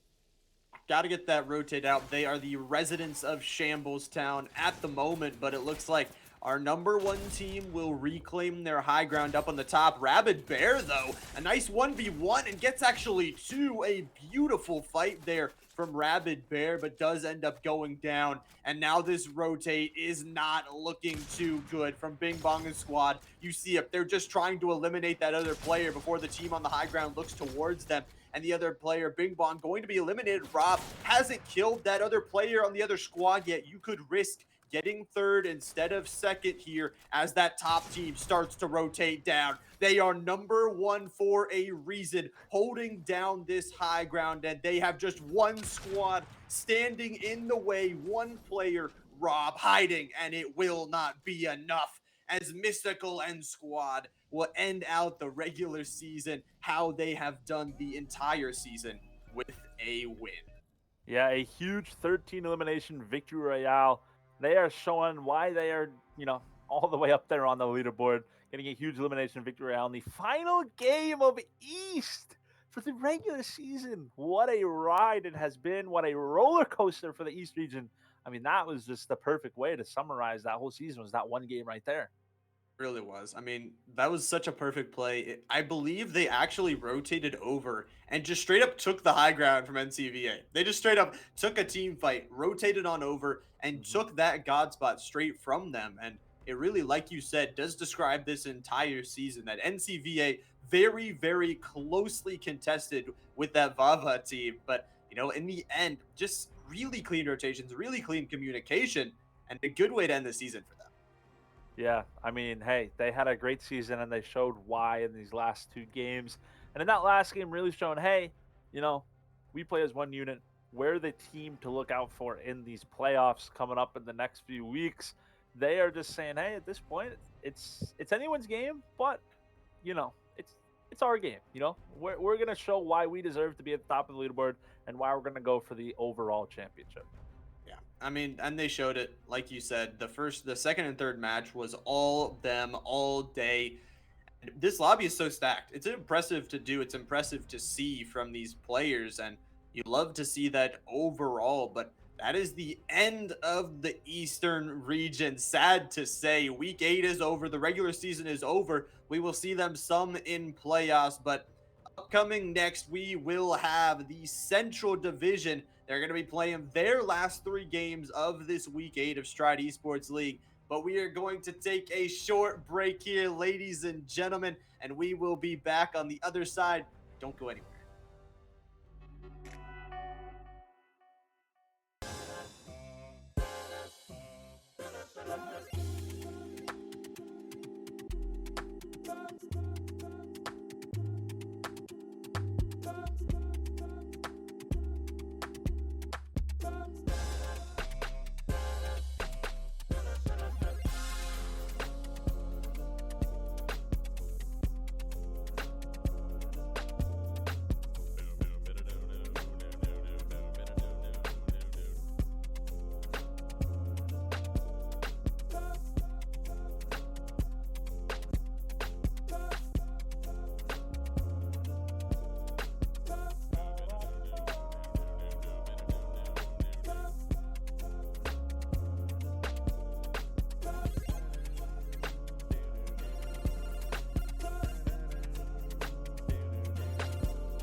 Welcome back, ladies and gentlemen. After that break, we are here and ready to go for the Central region. Now, we mentioned it already, the stakes of these games. The final three games here for the Central Division of Week 8, and then playoffs right around the corner. And we already saw three exciting games, and I'm expecting to see six exciting more here. Yeah, we're one third of the way done for today, and well, we're not well, I mean, we are one way third of the action, but there's still a lot more action, is what I'm trying to say, and it's only going to get better from here. So we've got 6 more games left, 3 of them on Central, and in that last region on East, about 100 points separated first, second, and third. On this region, first and second yet separated by 100 points, but second and third is only separated by 27 points, which is, well, literally a victory royale with 2 eliminations. That's what it's going to come down to, as the team ISKS with Nikolai and Reflex trying to make a comeback and trying to move up into at least second place in the leaderboard. And let's see if they can do it today. I mean, that's what I'm looking for today, is can that comeback be made? The stakes are very high, like you mentioned. 2 and 3, a very close race. And if you are not on today, if you are not playing consistent Fortnite here tonight, you could fall out to second or third. If it could really fluctuate. So you got to have a good game. There is a little bit of a lead, 20 points, but like you said, I mean, that's honestly nothing. You fall out early one game and another team gets a victory royale, all of a sudden they are ahead of you. So the Central region going to be very, very high stakes. And like we said already, 3 of these games going to be played, and playoffs just right around the corner. So all 3 of them are going to matter. Yeah, the comeback from third to second is going to be huge if they can do it. However, like you said, with 3 games left, I know Just 10 and that LAVCA team is going to make sure that comeback does not happen. That is a team that, in my opinion, yes, they're in second place, but Jedi Deuce up there in first place, and that squad should be a little worried, because I think Just 10, Firegun, and the rest of that team, they have what it takes. If they just knock out or hammer in a few loose nuts and bolts, they are definitely going to be able to maybe overthrow first place in the playoffs and get that win for themselves. I'm excited to see what they can do, especially because this is like the last week. If you want to think about it like this, if you qualified, this is your last practice week. This is the time for you to fix what you need to get fixed, so you can head into the playoffs ready to rumble. Exactly. It is really, if you are that first place team, you still have to be careful. I mean, it is 100 points, like you said, but that gap is closable. If you were just messing around, if you fall out early all 3 of those games, there is an opportunity. You could leave the door open for one of those other teams to jump you. But it is, like you said, it is really your practice time right now. This is the final 3 games you'll get before everything resets. It goes into playoffs, and then everything is on the line. And, if you have something wrong right now and you can't iron it out, come playoff times, that could come back to really haunt you if everyone else, really gets everything, all their fundamentals down, and you're missing just 1 or 2 of those things. It can just really cripple any team. Yeah, no, it's something that I love about Fortnite, is literally anything can happen. And you even see it in regular sports as well. The teams that are in first place heading into the playoffs, they sometimes crumble. Most recently, like in baseball, you have teams like the Mets, the Braves, just to name a few. Even the Dodgers, they went into the postseason winning 100+ games out of 162 games, and they got eliminated in the first and second round. That's kind of the same scenario you can apply to this. You can head into the playoffs if you're the TOPS team, 100 points ahead of second place, but you got to play to those standards that you played in the regular season and the playoffs. And if you don't, you're going to pay. It's a whole different beast, the postseason. And, we've talked about it, like you mentioned, across all different sports and esports. It's such an interesting thing because everything really resets. So there are seeds, maybe there's some extra points given out, extra, advantages to some of those teams. But if you don't have everything down, if you do not play to the consistency that you did in that regular season, then the playoffs will mean nothing. And, your regular season will mean nothing if you can't convert that into a playoff berth. And here we go. The playoffs will be right around the corner, and we're started off with game number 1, Central Region. Yeah, no, I'm very excited for this. For the first game of the Central Region, first game of the night. I mean, who knows what is going to happen? as we have so many games left, but it's only 3. So I'm excited to see what happens. Looks like we have maybe a few teams going Shimmering Shrine slash Fort Jonesy. This could be an interesting fight if it plays out. It looks like we also have a few teams going Lustrous Lagoon as well, as we have 19 players in this lobby. And from the looks of it, I would say what? 8, 6, 17 of these 19 players, or 16, 15 of these 19 players are all landing right next to each other. Right. All of them are really just contesting, hoping for something big. And I mean, Central has played a lot more reserved with having a couple less teams than the other lobbies. So this will be interesting to see how this plays out. But those locations do have some decent loot, and we'll see if they can make use of it. 5 squads here today, 19 players. We'll see how it does play out. But like you mentioned, contests are going to be huge, and you do not want to drop out early with the stakes being this high and the leaderboard being that close. Yeah, this is why, anything can happen. It's Fortnite Battle Royale. There's so many opportunities for some of these players to have some great games. As we see, this is actually going to be Jedi Deuce's team, the team in first place, getting into an early engagement as Khalidi goes down as well. So now Jedi and Khalidi trying to clutch. Oh, wow, there's a lot of Khalidis and a lot of Jedis actually on this team. I didn't even realize that at first. As Colonel and Deuce trying to clutch up what looks to be a 2v4 here.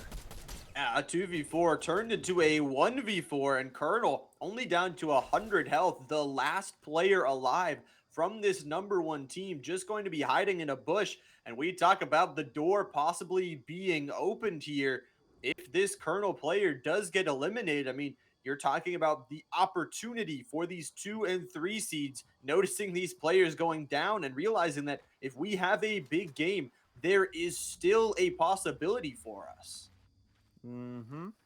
It is still a possibility as Colonel trying to get away. This is the smart game plan that we see a lot of players do when they're solo. Get as far away as you can from that engagement. Wait a few minutes. Come back literally last second to get your teammates reboot cards, and then reboot them when you know there's nobody nearby. Yeah, trying and get those cards very sneakily. This ring gonna pull a little bit different, a little bit more northern than the previous rings, but obviously with less squads, easier rotations most likely. So it's most likely going to be a waiting game for a couple of these teams as they try to get the best position. I mean, we're talking about the IGL of each of these teams, trying to predict where it's going to go. And it's really going to come down to that positioning for all of these squads. Yeah, the positioning is what matters the most. I mean, you want to have this high ground, but you got to make sure you have cover as well. They're very huge. Talk about those portable bunkers. Been very huge. Those shields also there, but from Sith Midway trying to get some shots here on a team that's shooting up a hill. So that is one advantage they have, popping those porta bunkers. Having that height advantage is so huge. It's hard for a team to push up the hill, and Eddie is going to be the first to fall here in this fight. You actually see Hellbound on the other side is going to get knocked down. So he eliminated there, and a good clean fight here from this team. As MOE trying to rotate around, gonna have to try to reassess this situation and say, hey, how in the world can I figure out to get my teammates and to win this, as they're now just gonna figure out, hey, what can we do? They finally wiped out that squad, so they're just gonna have to loot up, figure out where they're gonna go, and what loot they gotta choose from. And a squad eliminated, that does mean a little bit more placement points to that top team, and Gap able to maybe close just a little bit more, but we'll see what can happen. A good fight, and I mean, with such little squads here, getting placement points and kill points along with it, I mean, getting those early kill points has to feel good. Yeah, especially if, like you said, the points early on, that's just obviously getting eliminations is huge. But if you get them early on, you don't really have to worry about someone else coming and third partying, especially late game. If you wait longer to get eliminations, there's a higher chance of more players being near you because the zone's going to close. So the distance between you and another team is going to slowly disintegrate.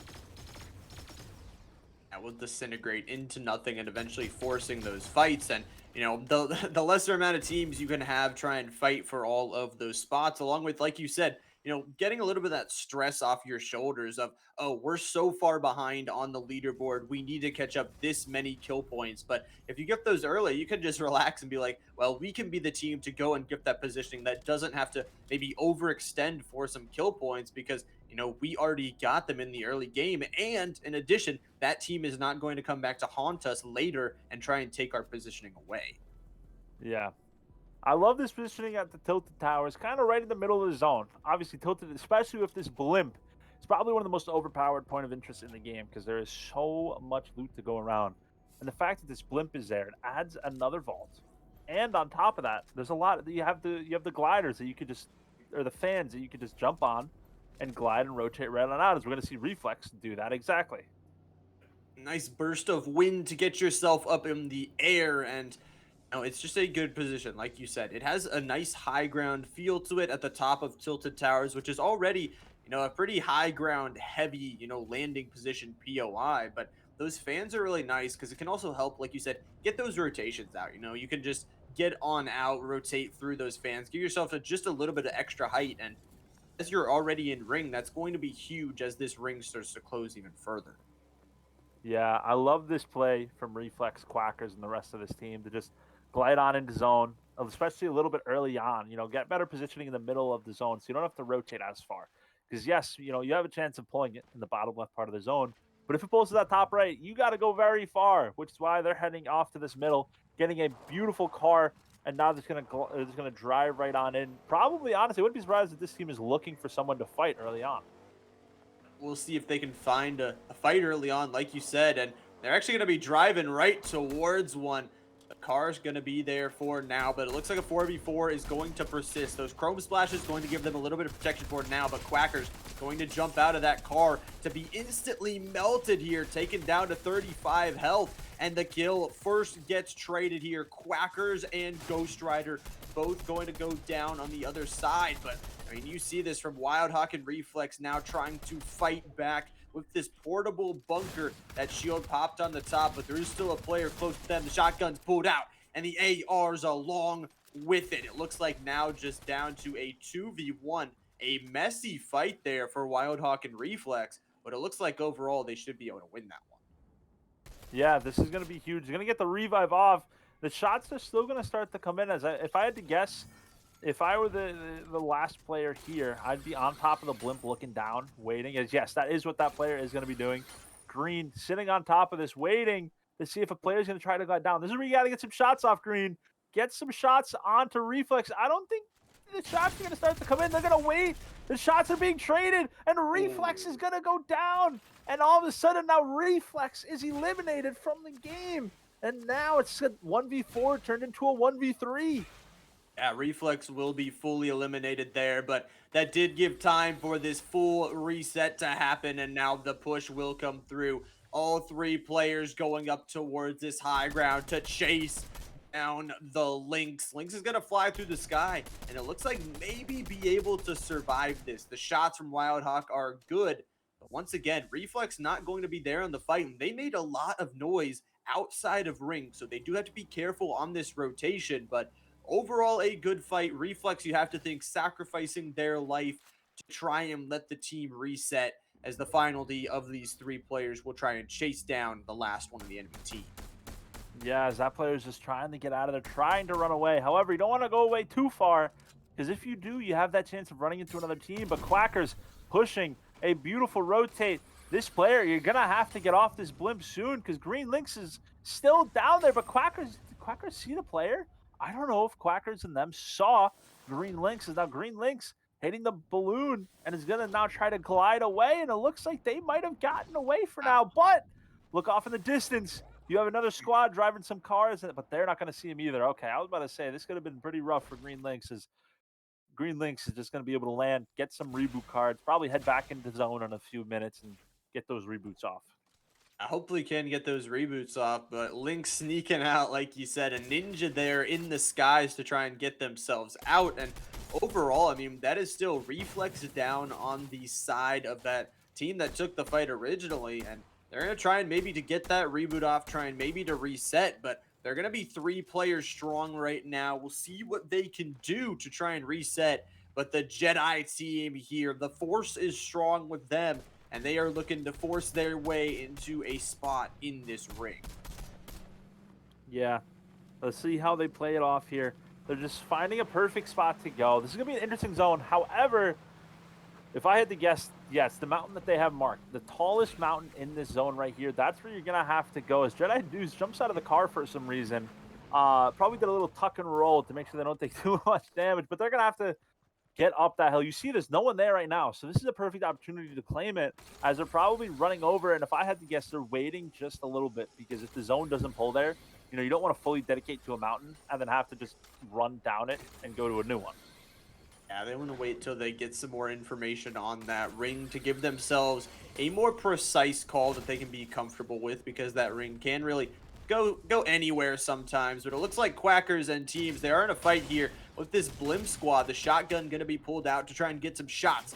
Wildhawk and squad, they did lose Quackers, but it looks like Just 10 and the squad, you mentioned them earlier in pregame. They're going to be hopping up now. OHVA is going to try and get that, but the 3 players here are just waiting for him. Yeah, they are just waiting.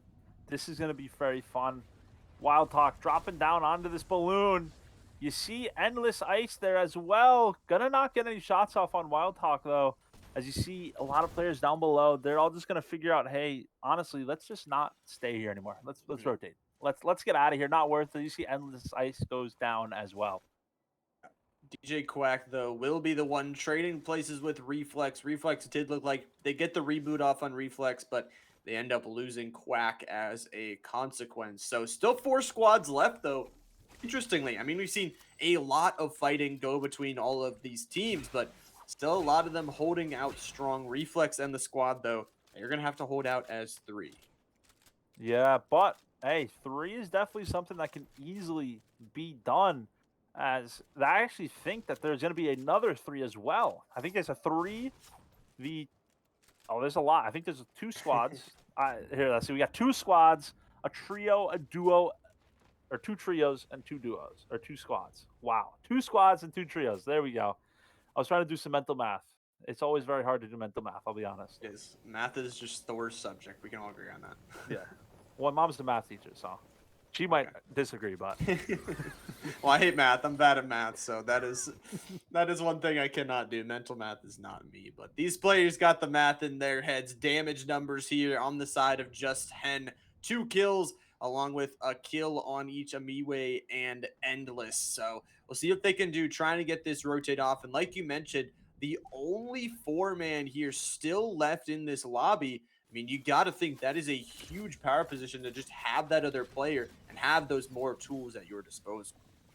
Yeah, no, you said it perfectly. The more the merrier is the best way to think about it, as they're just going to, you know, get some more loot, figure out what they want to choose here. You see that legendary rifle, that is probably the move. However, you got to make sure you have a lot of assault rifle ammo, because you're going to fly through that ammo with this rifle, because it shoots so fast. Shoots so fast, and like you mentioned, having just that ammo is just huge. If you run out of it, you just can't take a fight, and it is one of your key weaponry. And you know, you're using a lot of your other inventory slots for that utility. You run out of ammo, you run out of the ability to take a fight. So do have to be careful. You see it there, already utilizing 15 to 20 bullets in just a matter of seconds. But this blimp is definitely a power position for Rise, Endless, Sith, and Justin here, as they can look down on pretty much everyone rotating in. Yeah, honestly, though, if you're sitting on top of the blimp, if I were Endless Ice, I'd probably trade out this Evochrome rifle for a hammer, just because it's a lot easier to hit shots from farther away with that rifle. You just go boom, boom, boom, boom, you know, kind of line up your shots. But with that Evochrome rifle, you see Greenlick's getting hit from a lot of damage. That Evochrome is just going to go like, you know, kind of just 5 shots within seconds. And it's not going to be the move, as that move for Greenlick's getting into the dumpster was definitely not the play. Yeah, the dumpster was a little bit dirty, and the players wanted to clean him up, and they end up doing so. Lynx still resable here, but will be finally eliminated. We saw Lynx a little bit earlier. Just getting that reboot off is huge. Once again, these teams just trying to get themselves back up to full strength. They did, but Lynx does end up paying their life for it. And Incinerator is going to go down here. And I mean, again, this blimp team is just absolutely demolishing everything below them, and the full squad is eliminated. Beautiful KP coming through here and a beautiful position. That's why, it really shows why you need some of these mobility items. You need shield bubbles, you need shockwaves, you need porta bunkers. Because if you're caught out in the open like that, getting shot from a team up in the distance on a blimp, there's not much you can do. As you saw those players just running, dodging, and weaving, but it still wasn't enough. Yeah, was not enough, but they will have to rotate out of that position, utilizing the porta bunkers now on the edge of this bridge. And that is what is going to come down to a very interesting ring, you gotta say, because there are two high points on this bridge, and there is definitely a low point where the Sith squad is sitting. And, the low point is not the best. You're going to have two teams looking at you. They're going to bounce up and maybe look for a fight here. You got to be careful here, because you do not want to push them your way. But the plan right now for MiWei is trying to put shots on this team to push them into the other team. Not only do they not push into you, but you have a pretty easy third party if they do decide to fight the other team. Yep. But it looks like MOE Hen, Endless Ice, they're just going to be sitting on this kind of self-made high ground. I kind of like it. However, you got to have some more porta bunkers, because as we know, especially with these goo guns, they are going to fry any type of area that you're sitting in. As you see, Jedi's team is kind of using the bottom of this bridge as just some natural cover. However, Khalidi Colonel is going to go down, going to get knocked. This is going to be a little bit of a rough predicament. However, the shield bubble is going to come in, and now we're going to have this final action as the final three teams are going to start to converge on each other here.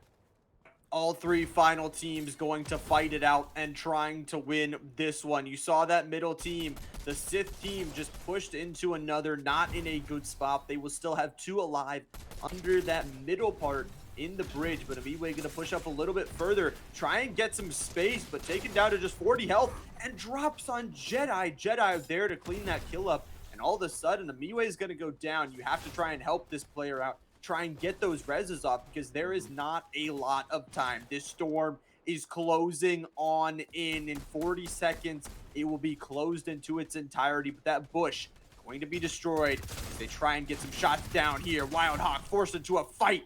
They eliminate Khalidi and now have to look on towards this bridge. Yeah, the bridge is going to be the final engagement probably of this game, as all of the players pretty much have to cross it to get into zone.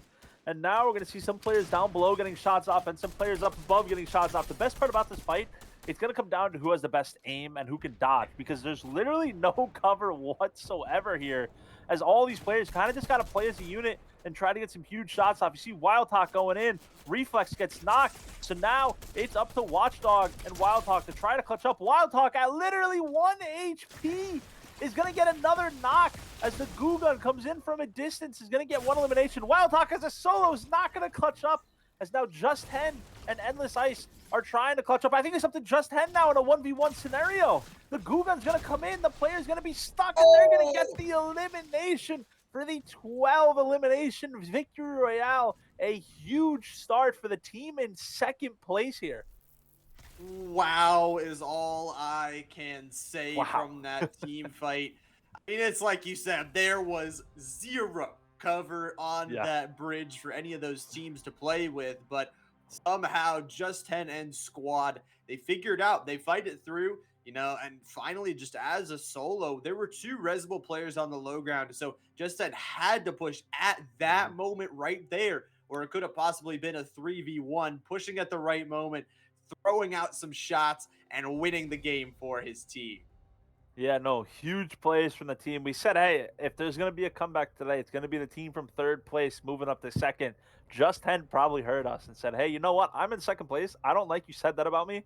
I'm going to get a victory royale with a lot of eliminations to move myself even farther away from third place, as they are on a hot start here after game number 1.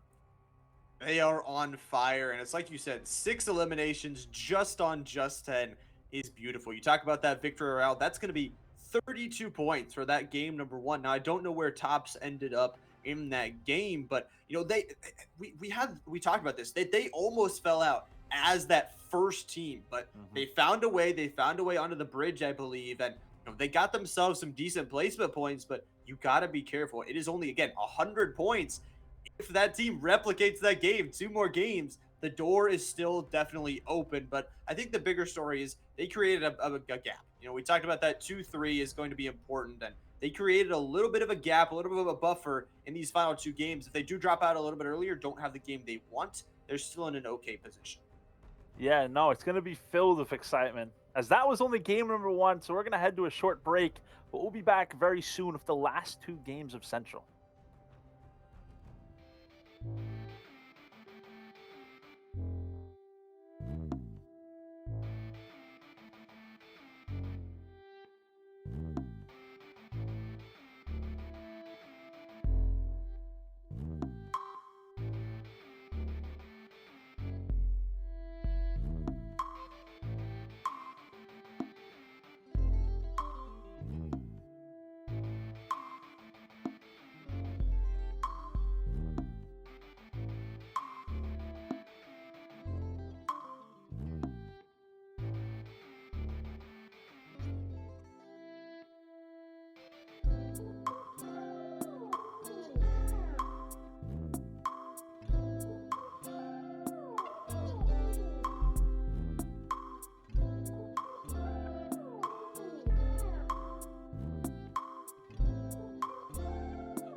Welcome back, ladies and gentlemen. We are here for Stride Esports League after that short break and our first game of Central. An exciting one, but not the last one. We got two more Central games, and just as a reminder, we still have another region after this one, the Western region, the most aggressive region of them all, going to be coming at you at around a later time. So 3 games from the Western region, but before we get to those 2 more games from Central after that exciting first one.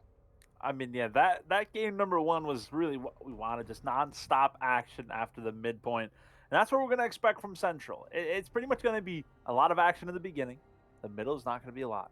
And then the final few minute or two is just going to be nonstop action as we had an insane zone just on top of the bridge. Like that fight, no cover whatsoever. Just these tiny little pillars in height and elevation. It was just super fun to see these players just try to dodge. That's all they could do is just try to jump out of the way of the bullets. Exactly, just try and dip dodge. And like you said, gunplay was a very huge factor trying to win those fights and everything. But it was very hectic, exactly like you mentioned, that this Central region, they play a little bit slower at the start, but those ending rings are definitely a lot more hectic. I mean, time that 2 more games left. That is a huge win for the second place team. We'll see what they can do in these final 2. And once again, reminder, these are the final 2 games of the regular season. Playoffs just around the corner, and everyone's still vying for their spot.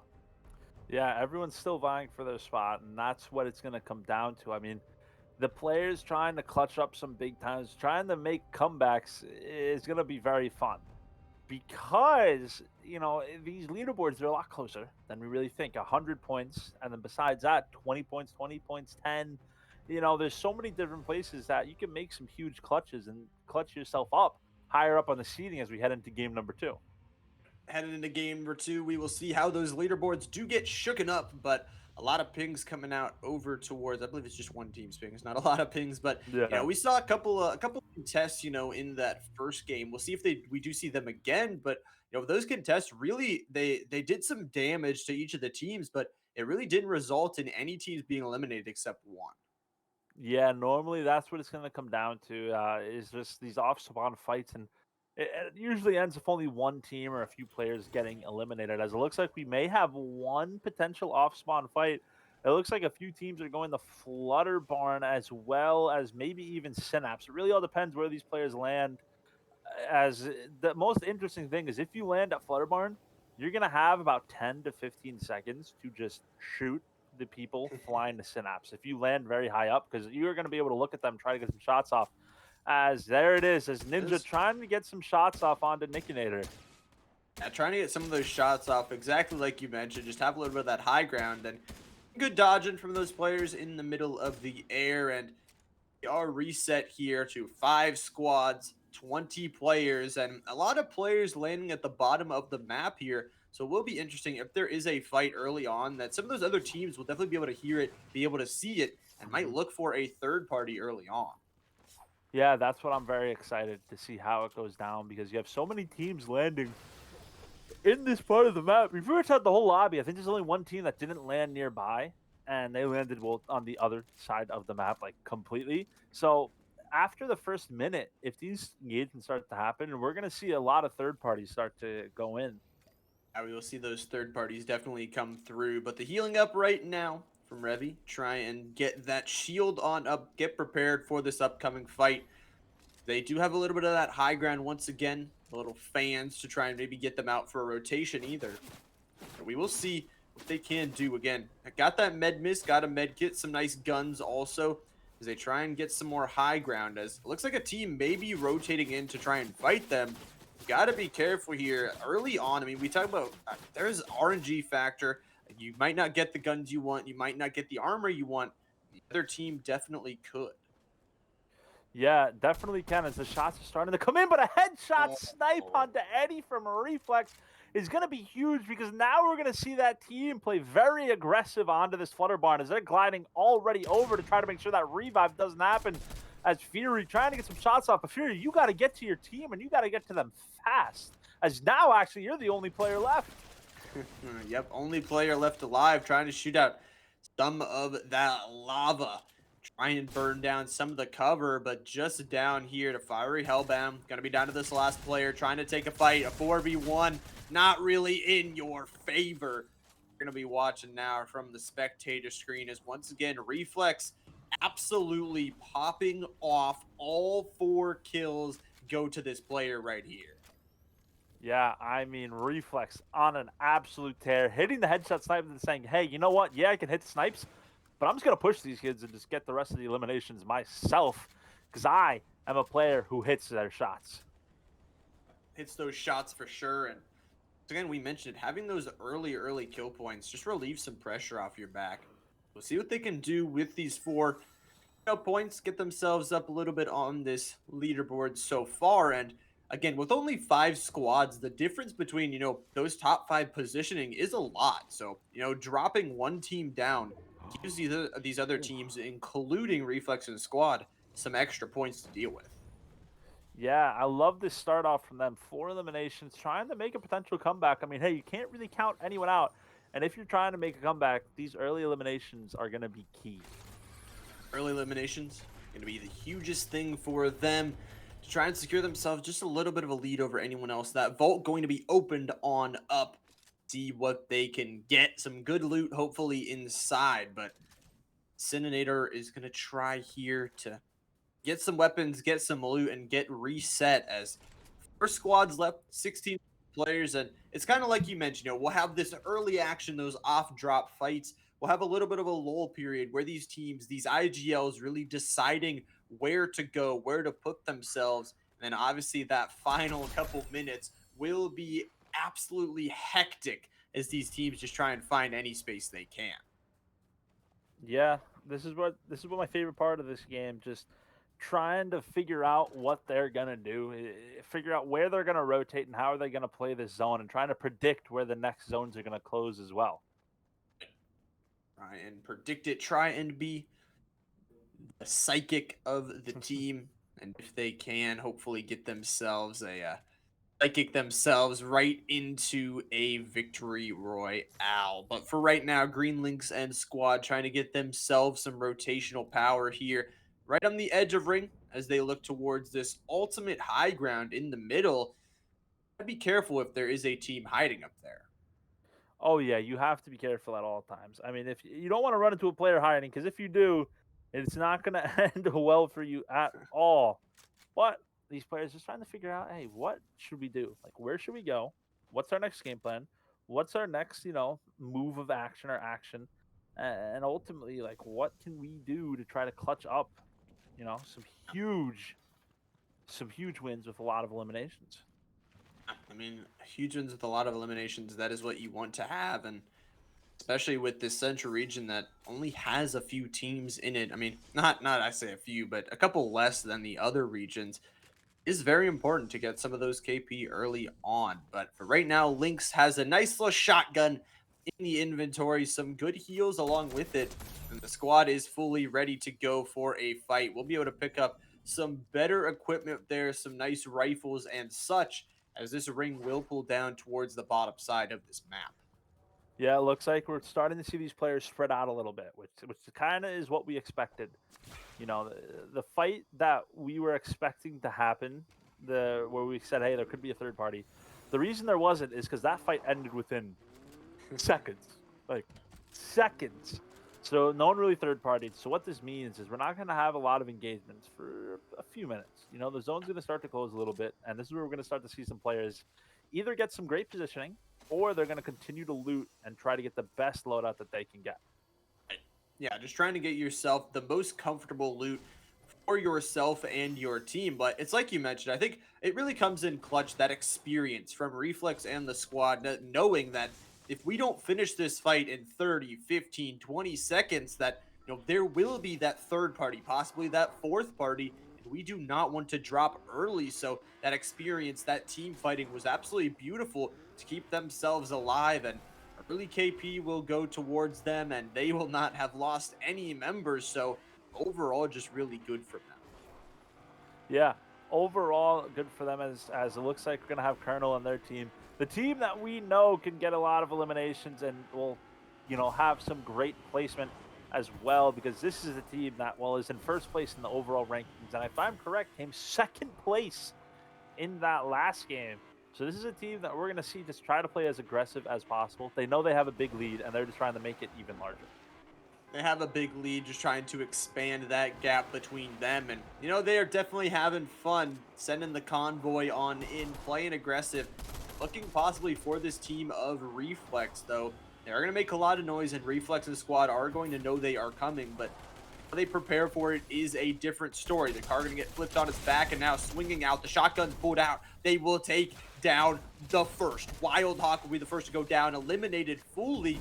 They'll actually get instantly into a 4v3, try to push up now. That shield bubble going to protect them for just a second, but look at this rotate here from Jedi. Absolutely beautiful. Try to push into the bubble. Reflex is the next to fall, and Jedi and Squad have not lost a single member as they wipe Reflex and company. Wow, huge plays from them. Just pretty much taking out, if I'm correct, that third place team right now. The team that we said needed to have a great day to make a comeback. Well, now they're down pretty early on.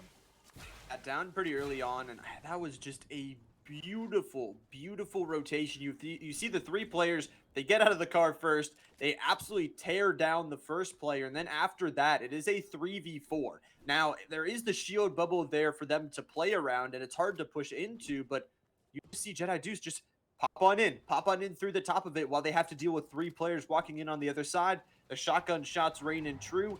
And it is a clean team fight to, like you said, take out that third place team. Yeah, no, taking out the third place team is going to be huge, not only for them, but for the team in second place, because now they don't have to worry. Well, I mean, they are the team in second place. So now they don't have to worry about just 10. Just 10, and then the team in second is now going to say, hey, we know that that third place team is out. Every single point that we get is just going to help us out even more. Got to be thanking them for that, shaking hands with them, but all three teams left alive are going to be full on the player count, so will be exciting here as this ring starts to close, and all three of them, interestingly enough, are kind of rotating in from that same direction. Heading into that direction, looks like we might have another engagement start to come in soon, especially with these snipers. If one of these players hits a big shot, we saw it earlier in the first engagement, all you got to do is hit one snipe, and then all of a sudden, you're going to have a whole squad on you. Right. Whole squad on you, and you definitely want to damage all these other players. It is going to be a war of attrition as these games start to go on, but a nice high ground spot right now from an incinerator, but Green Lynx is actually going to get sniped up on that high ground, so do have to be careful. Endless Ice going to be taking some shots back, it looks like, so we'll have to get that res off very quickly. Now, obviously, there is no real risk of them pushing at the moment, but it looks like they think otherwise, and they are instantly going to hop up onto this high ground and look for a fight here. Colonel going to be the first one to slide up and going to take a lot of damage. That shield going to be instantly cracked. Now these other players rotating on in. Colonel will go down, though. This push is kind of scuffed at the moment, but Ghost Rider is going to be there to try and protect. Lynx is actually revived, so a trade now as they try to hold this high ground down. The Jedi Squad, they have to back up a little. Yeah, they do have to back up, as now they're going to figure out what can they do. They're going to try to get some shots off onto each other. But Jedi Deuce, I love this. Playing as a solo right now. His teammates are down below getting the revives. Huge plays from Jedi to say, hey, you're not pushing up onto my squad. I'm going to make sure that you stay back, and we're going to get some even more shots on you.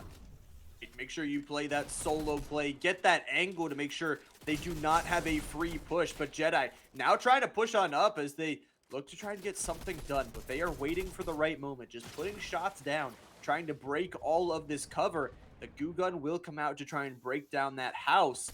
And Jedi, they're going to back up just a little bit to try and find some cover. It was a good attempt at a push, and they're still raining some shots down here at Max. Yeah, some shots down on Max as they're just trying to figure out what they're going to do as Green Lynx goes down. That's the one thing you don't want to do is get headshot sniped, because you're going to see Jedi Deuce and his team. There they are. The shockwave comes in, and the aggression is there. The aggression is there. They're going to push, and already 3 are down. The Jedi team is clean with it. Max Ghost Rider is going to have to run and try and escape, but the Jedi team, they've got shockwaves, they've got shotguns, and they have secured themselves another top 2 finish here. Absolutely beautiful. It's like you said, the one thing you do not want is a sniper headshot, and the Jedi team so good at hitting those gets that done, and that is just the green light, the go button for them to just push forward and win that fight. Yeah, as it's gonna come down to Just 10 and Rise. The team that we said they had to clutch up if they were in second place to hold that second place. They won the first game, and now they're here saying, hey, we're going to clutch up some huge placement points because now they're already second place, and now it's time to see if they can get some more eliminations to add that on top and to see if they can even clutch up a 2v4 victory royale. See what they can do. It's going to be a tough fight, and once those other players realize, oh, you're only two, could be an easy push. But this blimp is actually in ring for now. We'll see where this next ring does start to pull towards, but if they could hit some sort of, sniper headshot, we've seen Just 10 do this before. Both of these players absolutely cracked. We'll see if they can maybe hit something, maybe take one of those players down, maybe make it a 2v3, or even hold this high ground enough where it is a 2v2. But just messing around right now, playing around with your friends, absolutely beautiful. Love to see it on this high ground and low ground, just doing some donuts. Yeah, now it's all gonna come down to can Rise hit these headshot snipes? Because if Rise hits 1, 2, 3 headshot snipes, that's gonna be huge to clutch up here, as one player is just literally just driving in circles, like you said. Yeah, driving in circles. But speaking of the circle is not in the favor here of this blimp team. They will have to rotate out. Now they do have 30 seconds. They need to start putting shots down, I would have to feel, but I mean, it's also to the point that this enemy team doesn't know where they are, I have to feel. So, they have this high ground for now.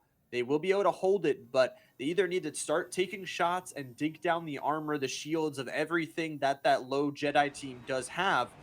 They're going to have to get a nice, clean rotate off without being seen.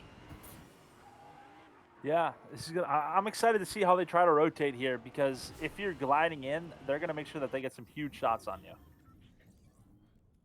Do not want to glide in for free. Storm Eye is starting to shrink, and you have to assume there is going to be a team fight here soon. They are trying to hold the highest high ground they can.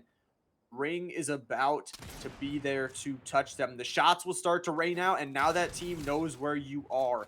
Most likely going to have to glide in as that ring starting to close on in. 45 seconds until it closes in its entirety. And just a reminder, Rise and Just 10 are a duo here as they try and get this rotate off. It looks like they are going to maybe try and glide. That's what they're going to do. Glide on in. Shots may be raining down on them. Just 10 going to be taken down to just healthier as Rise. The next one to try and fly in. It looks like they'll take another blimp here, but Just 10 is downed.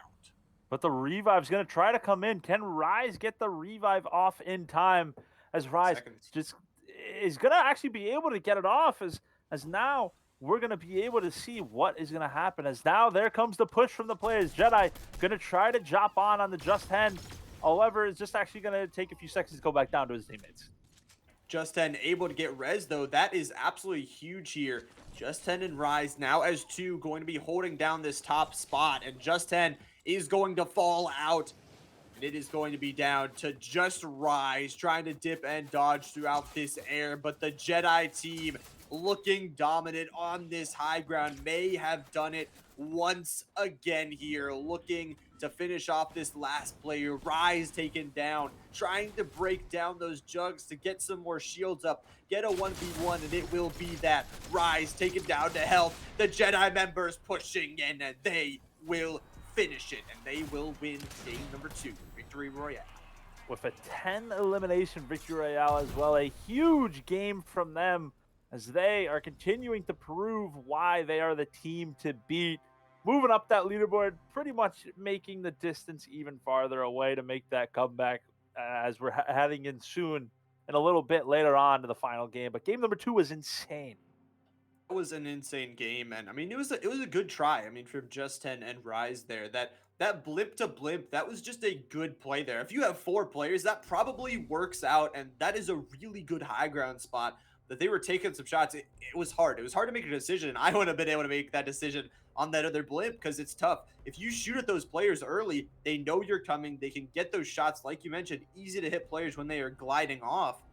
Or, I mean, you have to rotate through the ground, which is not going to be the greatest thing ever. They end up deciding to wait, which works out for them, but honestly, as 2 players, can't do much, and the Jedi squad, just an amazing clutch up. Yeah, they tried to do the impossible and clutched up, but hey, they clutched up a second place, which is huge for points because every single point counts, and a second place is very big. But I mean, hey, 2 games in so far. I'm excited for game number 3, but hey, we're gonna head to a short break. But don't go anywhere because in a few minutes we'll be back for the last game of the Central Region.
Welcome back, ladies and gentlemen. We are here. 2 games of Central already done and 1 to go.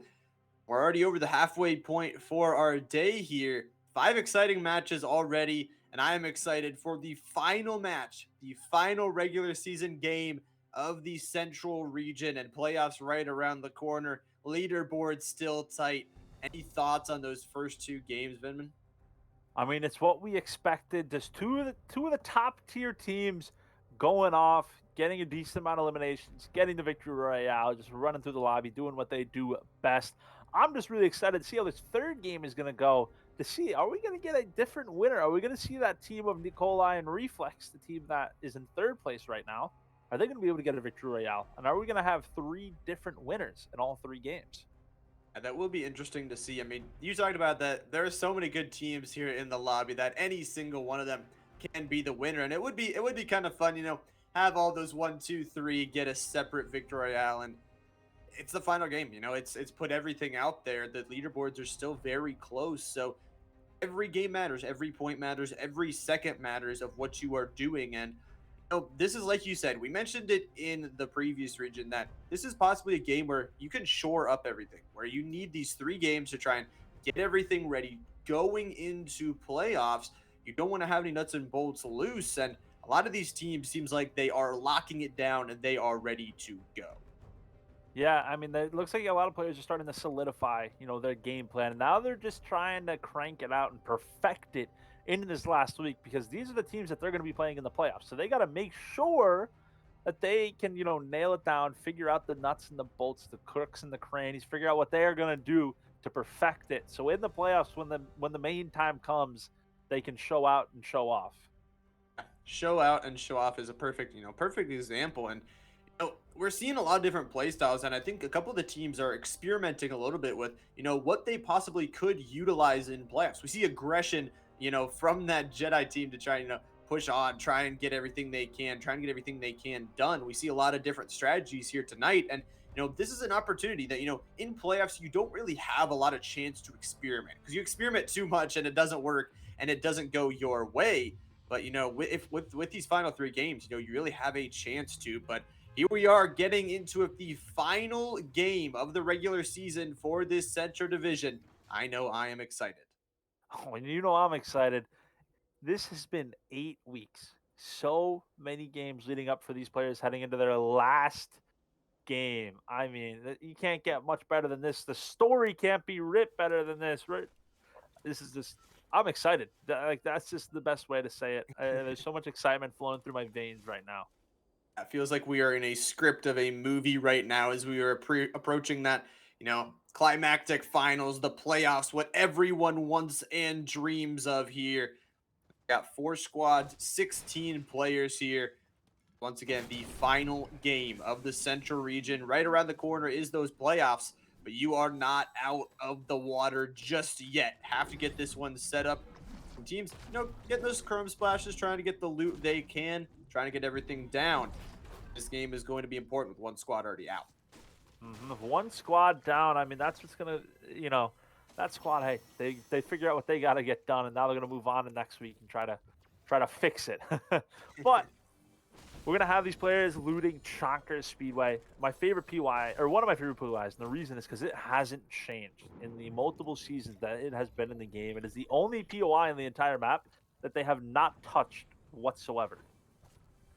I mean, it's a really nice POI, and it's like you said, it's kind of that nostalgia brings you back because, like you said, hasn't been touched really at all throughout the entirety of Fortnite, and does have some of those cars, some nice mobility options to get yourself out, and honestly, it's just one of the most beautiful POIs, one of the most beautifully designed, I feel like.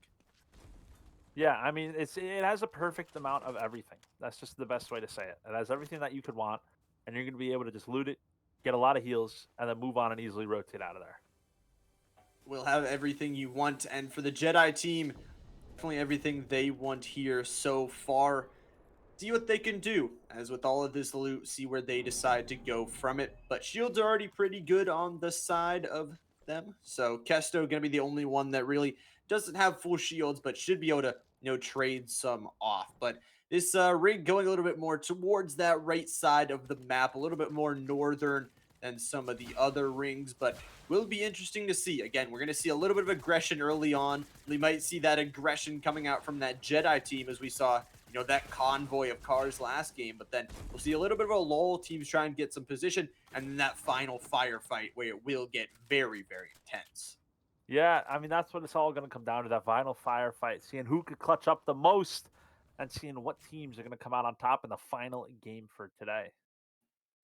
Final game going to be a good one as this ring number 1 starts its timer and gets ready to close. I mean, this Reflex team is looking for a big one here. Or squads is what, sorry, 3 actually is what they will have to topple to try and get this game win.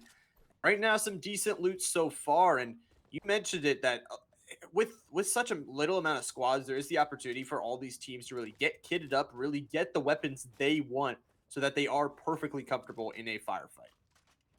Yeah, no, just getting the best loot, getting your favorite weapons, and of course, getting a decent amount of heals. You don't want to be going into any fight with 140 HP or 100 HP. You got to be going in with as much HP as you possibly can have. You want to have your full health bars, your full shield bars. You know, you're just putting yourself at a disadvantage. So, be bopping some music here in the music room as they try and break it down. Kind of mean, breaking down the DJ booth. But get up to that roof and try and get some high ground here for Wild Hawk and Squad. Once again, will try and get themselves in ring. They're just barely outside of it, but I don't think there is really any, really any danger facing them right now. Yeah, no, no danger. Not a lot of teams nearby. They're going to be able to sit back, relax, get some better loot before having to aggress anyone. If only 16 players left in this lobby, they got some time to do. However, Mancake actually looks like they may be getting some shots from Mancake there. Might be taking some shots here as I'm going to try and just get a reset. You can see all these teams start to rotate in towards this ring. Some teams back on that high ground. You'll see it looks like they will take that car to get that rotate on out.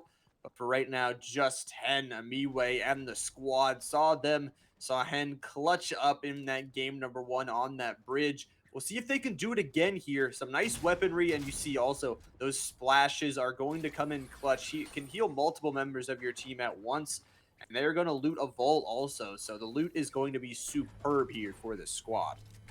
Yeah, hey, the vaults are going to give you that best, the best loot that you can get. However, Mythic Hammer is a great way to start it off, having literally the best weapon in the game that you could have right now. Yeah, having that best weaponry in your pocket, definitely in your favor. But Chrome Crossroads is definitely in ring. Might not be where the ring exactly pulls to, but we will have to see. Yeah, shields are very good. Weaponry is very good, like you said.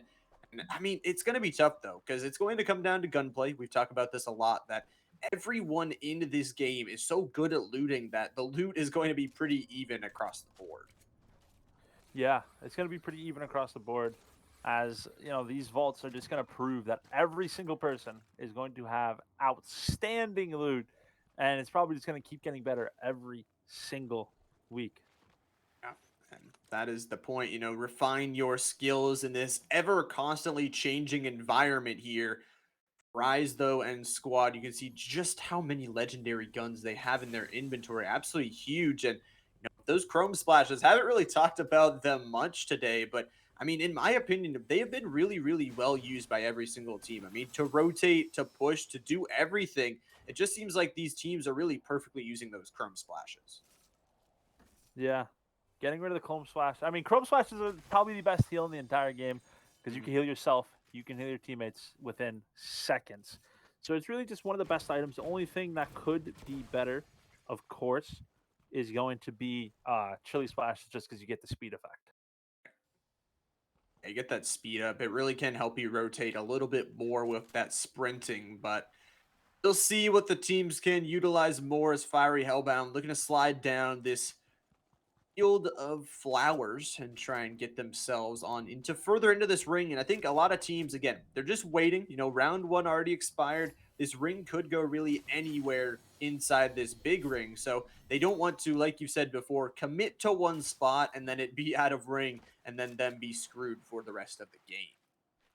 Yeah, no, that's why we're gonna have these players start to rotate in early. You gotta get in there. You gotta get the best spot that you can get, so you can easily rotate with these moving zones. Because the best, most important thing when it comes to zero build is placement on the map. Yes, if you want to get a lot of eliminations, you can go out of your way to get them. But if you play positioning and you get high ground, you rotate early, you're going to be able to get eliminations on people rotating in. The eliminations are going to come to you. You don't have to go to them. Yeah, exactly. They will all walk to you if you have that high ground, but important to get that, important to be able to hold those teams off, know your surroundings better than the other teams, because I mean, we've seen it before that Jedi squad, they don't care if you have high ground. They will push you if you peak for an extra second, if you over peak, if you aren't hitting your shots, they will make you pay. So you have to make sure you know where you're defending and be able to have the weaponry and resources to play that war of attrition against all these other good squads. Mm-hmm. No, you said it very great. I mean, just having what you need to have to get eliminations on these squads. It looks like Reeve is just gonna kind of hit Eddie on into zone. Smart way to get it. I don't know what Eddie's doing. Eddie's probably away from their computer right now as Reeve is gonna have to figure out something to get their teammate in the zone because that storm is gonna start closing. Well, literally right now. So you got to get Eddie moving. Ah, Eddie's back. Perfect timing. Eddie probably grabbing a snack, probably just munching down, making sure they are fueled and ready for the final part of this game, number 3. Speaking of snacks, what's your favorite like mid game snack to have? Probably like a nice slice of pizza. Yeah, Ooh, yeah, pizza. can't go wrong. This is- you can't go wrong with pizza. I mean, cheese pizza, I assume, or are we talking toppings? Just a regular, good old Yeah. pizza. Maybe some pineapple. I'm a big pineapple on Ooh, pizza guy. I don't know about that. Gonna have some haters in the chat. I don't know about that, but yeah, pizza Uh, definitely. I don't know. Cheese is the way to go. I think just for me, just some basic cheese for me. yeah, I could get behind that. I grew up in New York, so I do love Okay, some pizza. that's good. We love to see it, but hopefully those players are fueling up and making sure they are ready because again, game number 3 here for the Central Division. 4 squads left, the Central Region, excuse me, as the Chrome NATOs, what's going to be taken here. The Mary Poppins try and get up through it as Kesto and squad. Once again, there's a lot of ocean in this ring, so you're going to want to try and land on that statue to try and have some high ground available to you. Yeah, no, that statue is going to be a huge spot. However, it isn't the best. We actually saw someone on top of the statue in the past week that ended up having the whole team being headshot sniped and eliminated within seconds. So maybe playing these little lower areas could be the move here. Yeah, get those lower areas. Like you said, the high ground is nice, but if there's multiple angles on that low ground that can just snipe you out, pick you out, it is not the best. So it is going to be the low ground choice here from this Jedi squad as it's going to be interesting. You're just hoping that the ring pulls towards your island because those rivers are really, really rough to rotate through. Mm-hmm. No, it's just the rotation is it's going to come down to figuring out where you're going to go and what you're going to do. Figuring out is what these teams are going to have to do, but Reflex and the squad still alive. The action boiling here, and water has almost heated up towards that boiling point. Third ring now inside, and we can see Reflex and the squad. They are going to be very far out of this ring, probably the furthest team out. So all these other teams that have already gathered space in this ring are just going to be waiting and watching as they rotate into them. Yeah, no, it's just gonna come down to who has the best positioning, who's gonna be able to get the best shots off onto each other, and this is gonna be an interesting zone because there's only pretty much one, maybe two areas in zone. As the shot's gonna start to come in on Colonel, as Hen is actually gonna run away from that fight. I don't know if that was the move there because now you're just leaving your other teammates up for grabs. The other teammates up for grabs here, but Ryza and Just 10 are down. It is just down to Just 10 here, the final player of this team. Going to Chrome Shift through the wall and now Shockwave out.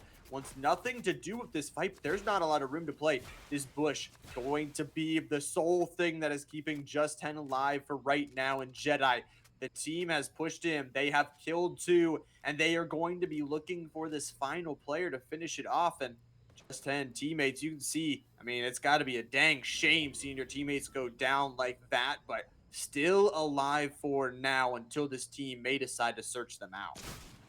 Yeah, no, Hen is just gonna have to try to figure out what they're gonna do because they are kind of just running now in the middle, shockwaving across the map, finding a spot to go. However, Hen is gonna get eliminated, so that is gonna be another team eliminated. As now it's up to these two teams, a 4v4 on two different islands. Yep. A 4v4 is what it will come down to. And the Jedi team, they have been consistent throughout this entire season. They are looking to add one more to their resume before this regular season is over. The Jedi team now just looking, they are flying. They're going to actually fly over. They pinged out another mountain spot. It could be just to where that enemy team is. I don't think they actually want to hold it, but yeah, they are looking for this final team. And Colonel, if you extend a little bit too far, you might find this team, but they have the ring on their backside. And a fight is going to ensue here. A fight here, Colonel going to look for the sniper shot, not going to connect. And Colonel now going to have to hide behind a tree. You got to get the reload off, take the sniper out. Shot will not connect. Now a 4v4 for this game number 3, the final match of the regular season. Casto is down though, and all of a sudden, the Jedis, they need to back up. Yeah, they definitely need to back up as Jedi getting a huge shot. Gungaton with 1 HP is going to go down, as now it's going to be up to Jedi Deuce to try to clutch up. One player's down, getting the shots off onto Eddie. And here's the final shot potentially. Actually, no, Jedi Deuce is going to try to take a high ground. However, Eddie's one shot. You can easily win this, as all you got to do is just get some shots off on the Jedi here, as Eddie is going to get some more heals off. And now these players are going to be a little bit more close to each other. The shots are coming in. Eddie trying to clutch up. The 1v1 is happening, and that's going to be Jedi Deuce getting the elimination and the victory royale. A lot of Jedis, a lot of Eddies, a lot of battling for that final game of the Central region, but the push from Jedis, they push on in, and Deuce, you can see getting a 2-piece at the end, just absolutely beautiful. I mean, talk about solo player skill right there. You got to give it to the other team, the Eddies and squad. You know, just getting that second place is huge for the leaderboard, but Jedi showing once again why they are that first place team, and they will be walking out of the regular season with a win. Yeah, huge way to cap off the final season. The team that was in first place heading into this week in the overall standings said, hey, we're going to show why we're in first place, getting 2 victory royales in the final week, showing why they're on top as they head into the playoffs with a lot of momentum. A lot of momentum will be headed their way, but that's going to conclude our Central region for the night. But the night's not over. We still got 3 more games coming your way. The Western region, everybody's favorite. Not everybody. I love them all equally, just saying. But the Western region, very, very aggressive, exciting to see, but won't be able to see them just yet. We're going to take a short break here, ladies and gentlemen. And on the other side, again, Western region, the final 3 games. But we will see you after a short break.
Welcome back, ladies and gentlemen, here to the Stride Esports League, and we got some Fortnite action for you still coming at you.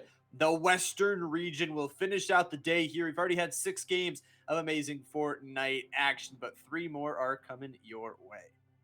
Yeah, no, West is going to be super fun, super action packed, and it's just that's how it's going to be. It's going to be a little bit slow at the beginning, but then it's going to get very aggressive as it goes on. That's why I'm super excited for West. The first 6 games today have been very exciting, and I think West is going to continue to bring that excitement and bring that very fun energy. Yeah, they very much are. It is going to be fun and exciting. West, obviously, we got to mention it again. 3 games here for them to round out the regular season. It is all down to playoffs, but like you said, West, a very aggressive and fun region to watch as their play styles do differ just a little bit from those other regions. But once again, with playoffs right around the corner, every game and every second does matter. Yeah, every single game and every single second matters. Every single point that you get as well. It's all going to come down to who can get the most eliminations as well as victory royales. And, it's going to be fun. Normally we have one team play very, very, very aggressive on West, but maybe that'll switch up. Who knows? That's what I'm so excited to see is does someone have a new strategy this week? Does somebody have something new that they can do and bring to the table?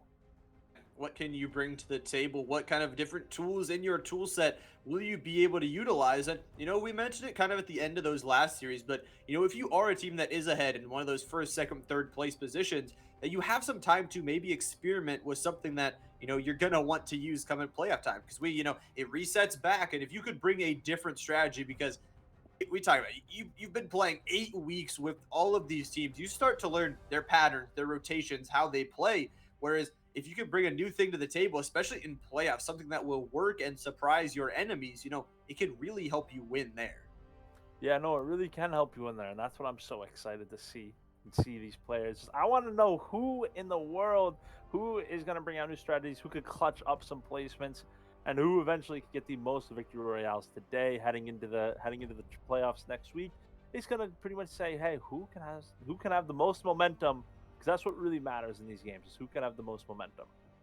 And momentum is huge, and it's just a confidence builder thing. Like you get one of those, you get some of those early KP, you get a good positioning game, you feel really good, and it can really skyrocket yourself to a good 3-game set. And again, playoffs right around the corner, you're going to want that momentum. And if you're one of those top teams, you can carry that momentum forward into the playoffs. And momentum is it's just a huge thing. Like you can tell a difference between a team morale that falls out first versus a team that wins. It is a huge difference. And if you get eliminated first, it's such a blow to the moral. Like you're watching all these players gain points while you're just sitting on the sidelines. Yeah, no, that's what I'm so excited about is just who can do that, who could come up clutch, and who could get the best games today. There's only 3 games, so every single game counts, every single point counts, because it's not like you have like, oh, I have 5 games, feel it out, or like we said before, you have next week to feel out. Well, guess what? You don't anymore. You have 1 week. You have 3 games. All comes down to this to get that final seeding heading into playoffs, because playoffs is really what matters at the end of the day. You get that reset. I mean, you get obviously the seeding bonus is definitely a help, but it's going to be reset to where pretty much, everything is within grabbing distance where you need to have those consistent games. And this last week, like you said, there is no more matches after tonight. After that, you are into playoffs and there's no way to regain a spot, and you're going to have to put in the work to try and catch up in playoffs if you weren't able to catch up in the regular season. Yeah, no, that's what it's going to come down to eventually. That's why I'm so excited, because there's so many new different items in the game, especially this with the new supply drops. We have a few minutes to talk about it. These new supply drops, we talked about it very quickly at the beginning of the broadcast.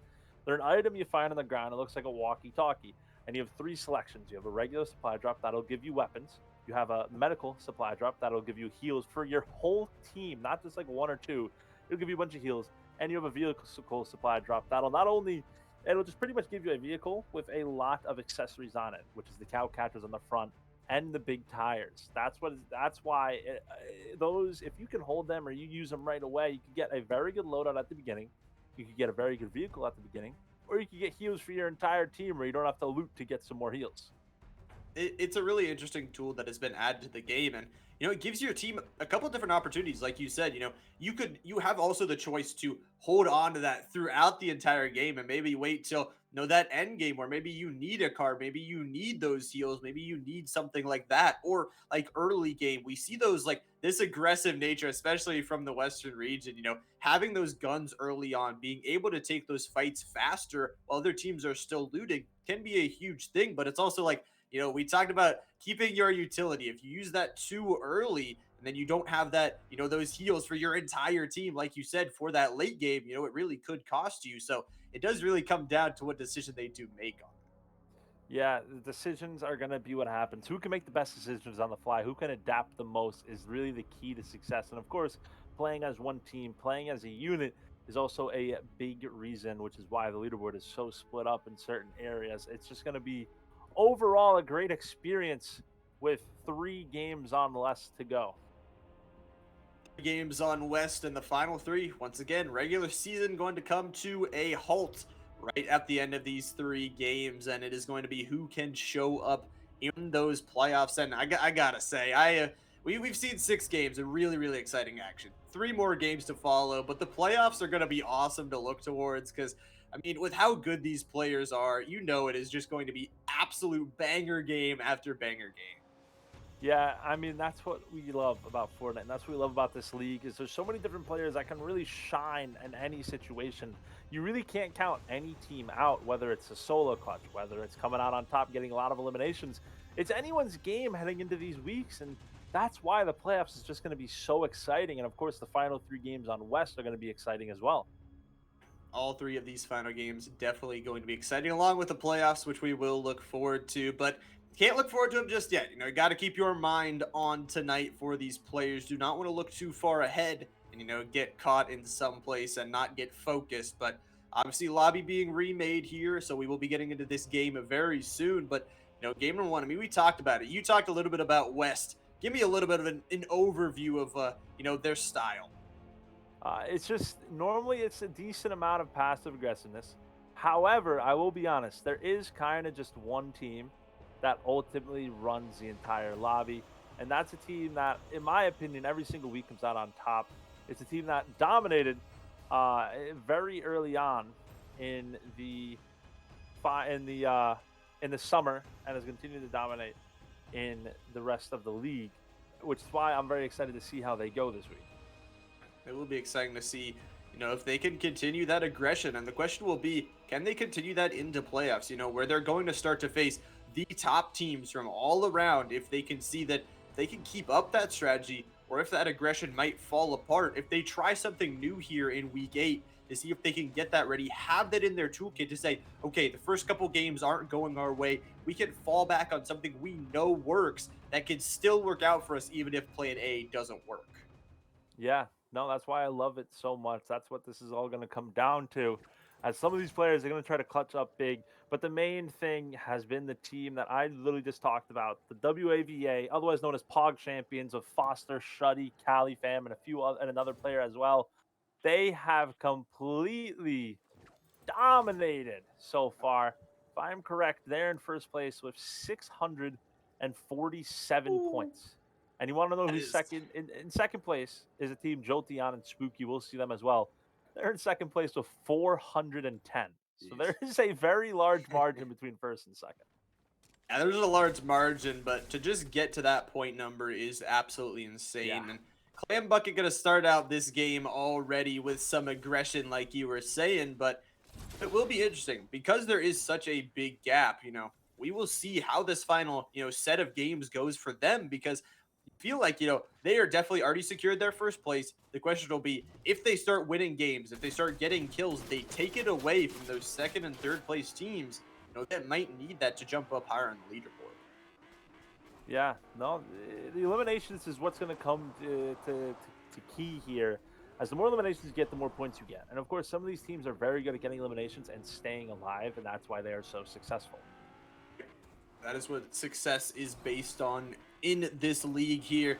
How many kills plus your placement is the biggest factors for that one. But with 8 squads here, 29 people still alive. Some early aggression from some squads all around, but Cloudy Kondo is going to be the outside of the ring here, as it looks like Hera and Crowbar are going to try and try and rotate around, take a little bounce pad up to the top, and try and get some more loot as 2 of their teammates are down. But the reboot is gonna actually come in, which is gonna be huge because getting those players back, of course, is what it's gonna come down to. Get that reboot off, get your team reset, but obviously that reboot will make a lot of noise for some of their, neighbors that are watching and waiting for that to happen. So you do have to get looted up quick because with how many teams are in this lobby, someone definitely going to be able to hear it and see that out of the sky. Yeah, that's the best part is you can hear it within like 200 meters, I believe, and it also shoots that a massive beam of light into the sky as well, which also signifies anyone in the nearby area that, well, there is a team that just got rebooted.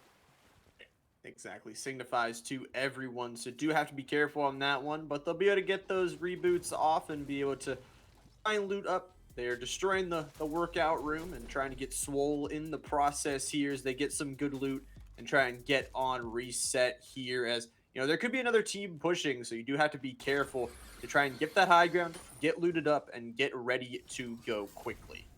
Yeah, as it looks like that's going to be their game plan. They're already starting to head back towards Chonkers Speedway, maybe to get that final reboot card. But you got to be careful because that team is probably still there. Yeah, they are. Looks like there's only actually 1 or 2 players left. And if they realize someone is gliding on in, they didn't. But if they did, that could have been pretty rough or a rough predicament for them.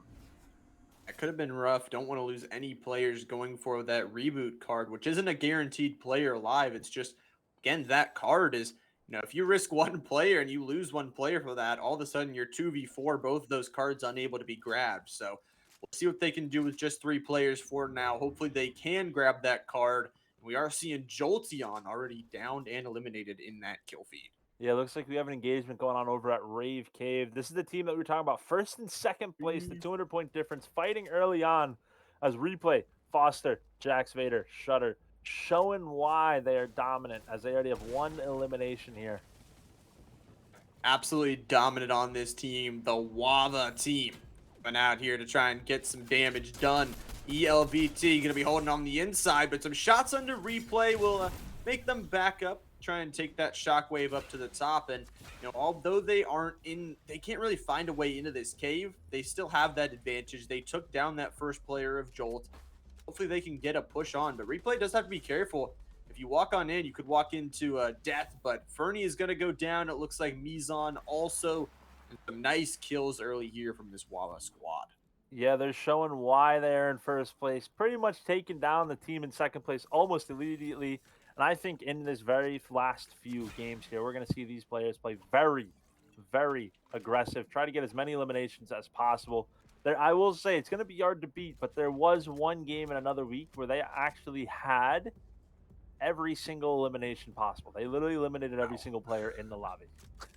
Now that just goes to show how good this team and their team fight is. And I mean, it's like you said, they have really nothing to lose, so they have everything to gain from really just taking these kills from other players. And that team that they eliminated was that second place team.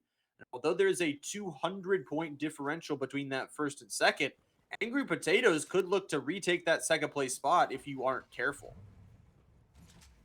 Yeah, no, you got to be careful because you got to find the right area to head into here. You got to find the right rotation as well, which is what this team is doing right here. Heading on in, figuring out where they are going to go, just gliding on in, figuring, hey, where are we going to go? We see the FNCS Invitational backbling that Pro PK has on right now. That was actually earnable only so far, unless they bought it today, but this is a backbling that you were able to earn yesterday in a event. Beautiful. So already getting that nice customization on the character, but 7 squads left here. 28 players are still alive, and a ring rotation going to have to come through here from Munchkin Butyl. They try to get over this mountain. hard to get through, but you're going to try and get all the players into one car here and get this rotation off. They might leave just one of them behind, but get over to jump over this mountain and try and keep on going with this car. Yeah, no, they're just going to try to drive right on into zone, leaving their one player behind. It looks like they have a llama next to them, actually, as well. Look at that. But they're just going to drive right on into zone, figure out where they're going to go as T-Rex and their team is just trying to figure out, hey, what are we going to do down one player here outside of Camp Jonesy? Down one player, and the health bars are not looking too good here. The push is coming through here. The ring is coming in, and T-Rex down to just health will be finished off by those shotguns. We see Oreo Potato, Walrus Union, and Squad will be able to loot on up. Those splashes going to come in huge to at least be able to heal them up, shield them up, and get them reset after that fight. Yeah, after that fight is what it's going to be, is they're just going to have to figure out, hey, where should we go? What should we do? And how are we going to figure out our game plan moving forward? Figure out that game plan, lay it out for the whole team to realize aggression early. You called it, from a lot of teams here in this Western region. As a reminder, again, just 3 games left here before the regular season will end. After that, it is playoff time. So this first game of the night, though, is what the focus is. And Oreo Potato and Squad, Walrus Union, they're going to be splitting some kills all across the team to total 4. 4 eliminations to start off. Not bad at all as they're trying to get a big win here. 6 teams left. Looks like some teams are starting to finally, get closer to each other and get some engagements moving in. That's actually going to be the OHVA team dropping on the Pro PK, getting some shots off on everyone in the distance. The beams are coming in. Look at these, just absolutely turning left and right, beaming players from out of the tree. But Jax, you got to be careful that you don't get beamed in the process. Do have to be careful. This OHVA team is just putting their full aggression onto the table. The first one will be knocked, and they will look for even more. The other players will rush away and try to save their lives, but the OHVA team is pushing on in further. Ash will be the second to go down on that other squad. They're looting up, making sure they are ready to go.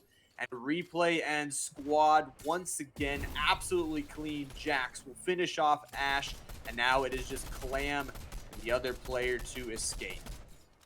Yeah, looks like, they may still continue to play aggressive right here. I mean, 8 eliminations right now, and it doesn't look like they're slowing down at all, as Shutter currently trying to get some more heals off, as we're going to see these players just continue to beam. The strategy, by the way, 2 weeks ago, you weren't here for it. What they did was they actually split up in the final game to try to get as many eliminations as possible. Me and the other caster gave them a challenge to have more eliminations than players in the lobby, and they tried to do it. And what they did was they literally just had 2 players land on completely different areas of the map and then just fight squads as a duo. And, well, it worked, to say the least. Yeah, and it is working here once again. I was not there for that, but I am here for this. And that's what matters. Oh, man. OHVA, they are just, once again, their team fight is just so clean. Like you said, even with 2 or 3 players, there's still such a danger, and their shots are just absolutely crisp. Yeah, no, they move as a unit. That's the best way to say it. They are one team, and they play as one person is one of the best ways to think about it. Like, yes, you're a squad, but if you move in unison, you move together, that's what's going to be the key. That is what is going to be the key. A lock has been chosen here. The door has been busted open from this OHVA squad.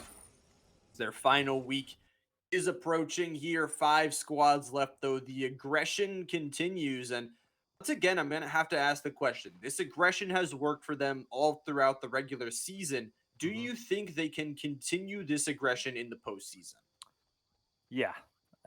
Yes, I do. And the reason I say that is because, well, they did this exact same game plan in the summer, and they were the champions in the summer.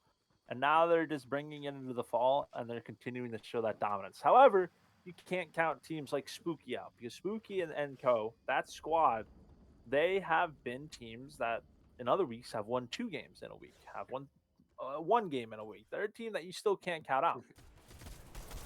You really can't count out anyone, but it's like you said, that aggression is going to come through, and it worked in the past. It has worked this season, and we will see how it goes. But for right now, Replay is continuing once again, taking down another, forcing Rest to try and get out with this car. But 82 health and a Dream Red pickup truck gonna try and drive out, but driving not necessarily towards the right way.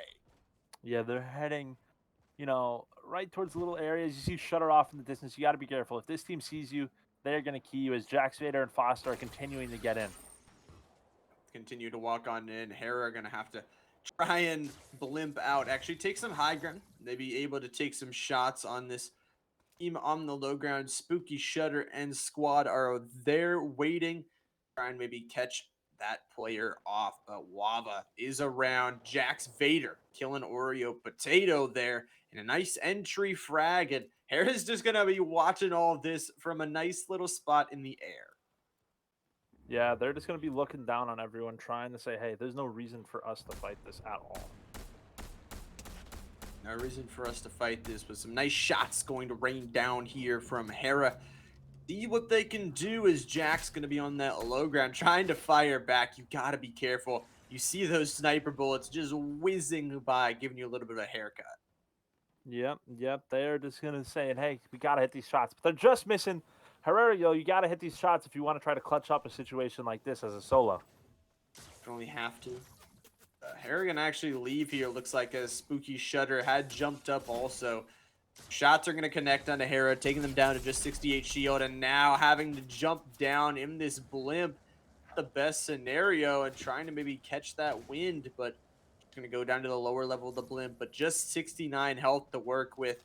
Trying to see if maybe some shots can be taken, and from Crossroads here is going to be pretty much where the ring is going to be secured, other than, there will be some mountainous parts and a little bit of a river going straight through this ring. Yeah, I like this zone. It's an interesting zone. A zone we haven't seen yet. The bottom of the map is Herrera is just going to get absolutely fried and get eliminated out of the sky. Now Foster was there to hit those beautiful shots, and OHVA once again showing how dominant they can be. Their solo player skill is definitely there. From Rest now, a solo mission on 2 HP. Trying to run, trying to find some sort of safe position. No heals in the inventory. What do you even do here? You just try to play as safe as you can. You stay away from every single player and wait till the absolute last second to have to fight. For that last second, but the animal, again, gotta be careful. Rest gonna pop one of those porta bunkers, try and heal on up. There's a wolf there. Oh, the wolf he's a dangerous man, but that's some heals though. Got some heals. Yeah, that was a scary scenario though. That definitely was a scary scenario, but got some heals, hiding in the little bunker, hoping nobody comes and finds them. Hopefully can get those heals off too, so you don't alert anybody close by when that ring does start to close. But especially with more squads in this lobby, playing as a solo and getting some more of those placement points, be absolutely massive, because once again, every single point really does matter. Yeah, every single point matters, especially as we're heading into the final few games, which is why it's going to be so exciting to see who could clutch up big time here. That will be the question. Oreo Potato and Squad. Looks like they did get Oreo rezzed and all good and golden to go. Trying to shoot now. Looks like they will shoot on down to try and get some shots, but Oreo is going to be sniped there. So they do have to be careful as 2 of their players are actually down, and it is none other than OHVA, who is continuing that aggression, and you can see them out in the distance. They are not giving those reses up for free. The cost of those downs will be positioning. OHVA now going to push on him. They're going to try and get this double, triple res off, but I mean, they are down to just health bars. Walrus is the only one with shield, and OHVA might be looking to finish this fight if you are not careful. Yeah, but this is going to be interesting for them because they're on top of the blimp. Can OHVA play this smart? It's going to be very hard for them to play this perfectly just because of the height advantage there. You're going to have to move as one unit and play as a team, which they're very good at. And there's a snipe from YR getting that elimination on the Arctic. Yeah, that was a beautiful shot aiming towards that edge of the ring, and now they're able to heal up some, but it looks like they do not have the resources to really fight, so they're just gonna have to try and hold this high ground, hold these angles, because Rest is also looking. A nice shot will rain down, not hitting, but Gonna try and continue with that rifle. Try and get something. Rest is eliminated. And we are down to the final 3. And I mean, although none of them are in the ring right now, this high ground still holding very, very true from YR and the squad. Yeah, this is going to be what they're going to use right here. Is this high ground? Try to get as many eliminations as possible. You see Jax Vader in the feed also getting eliminations as well, kind of like a high ground, low ground. Both of these teams are fragging out right now, and getting a lot of eliminations to make up for it. As now we have a 4v4 scenario. This is a battle of the high ground versus the low ground. However, the players on the high ground don't have a lot of heals. No, they do not. 2 of those players you saw were down to just like 30 HP. So in about 10 seconds, we most likely are going to have that fight to see who will be your champions of game number 1. OHVA have been so dominant, but we'll see if they can finish this one out. Bub, How, and Oreo both are going to be down to 30 health on this one. The rotate going to come through first. They're going to try and hold the low ground as they try and watch those rotates. But they do have to be careful. Again, 2 players very, very low. The tree is going to be destroyed to try and give them something to play off of. But here the rotation's now coming through. Walrus already downed, and that is not the player you want to go down first, as you still have 2 players very, very low. OHVA going to try and push on in to finish this one. Walrus Union will be fully finished, and Bub is going to try and push out to get something done. But Jax is there. Jax has the angles. Replay along with them. They are just raining it down. But Replay is actually traded back. Traded for Oreo now, trying to finish it out. And it is beautiful from OHVA as they get that final kill, the victory royale, and a game number 1 win.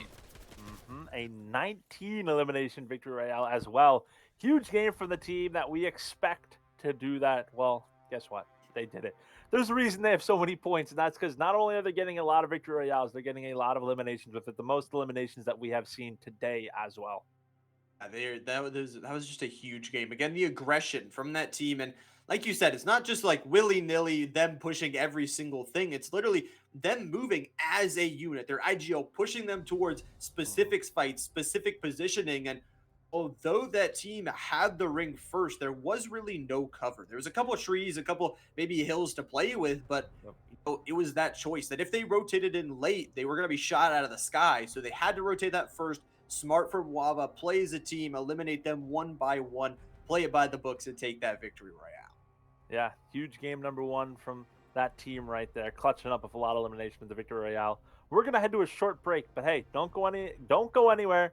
We still have 2 more games left.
Welcome back, ladies and gentlemen, here to Stride Esports League. And here, we've already had one game of the Western region, but not done for the night just yet. We got two more games from the Western region on the docket, and that is going to be all. But still, two more exciting games of action. And you know it is going to be a lot of fun after that first game. Yeah, that first game was a thrill. It was exciting. It was just the best case scenario. A lot of eliminations, a lot of excitement, and a lot of engagements and action. That's what West is going to be. So I'm very happy to see how these last two games are going to play out. I'm excited too to see how they play out. A lot of aggression, a lot of fun, amazing mechanics from all these players utilized in that first game. But to see how it goes in this second one. I mean, we talk about OHVA though, been dominant all throughout this season, and going into that game number one, absolutely beautiful finish for them. Beautiful team fights, beautiful aggression. Once again, the buffer between them and second place is wide, and they are, like you said, have performed very well with that aggression. So we'll see how they can utilize it in games 2 and 3. Yeah, I mean, that's what they're going to do is they're just going to continue to play as aggressive as they can. And well, it's worked. That's why they keep doing it because every single week we show up, we play West, and they normally come out on top every single week in West, which is why they have, I think now almost, yeah, they have now over 700 points. They are a 700-point team, and that is the most by a lot, by a landslide.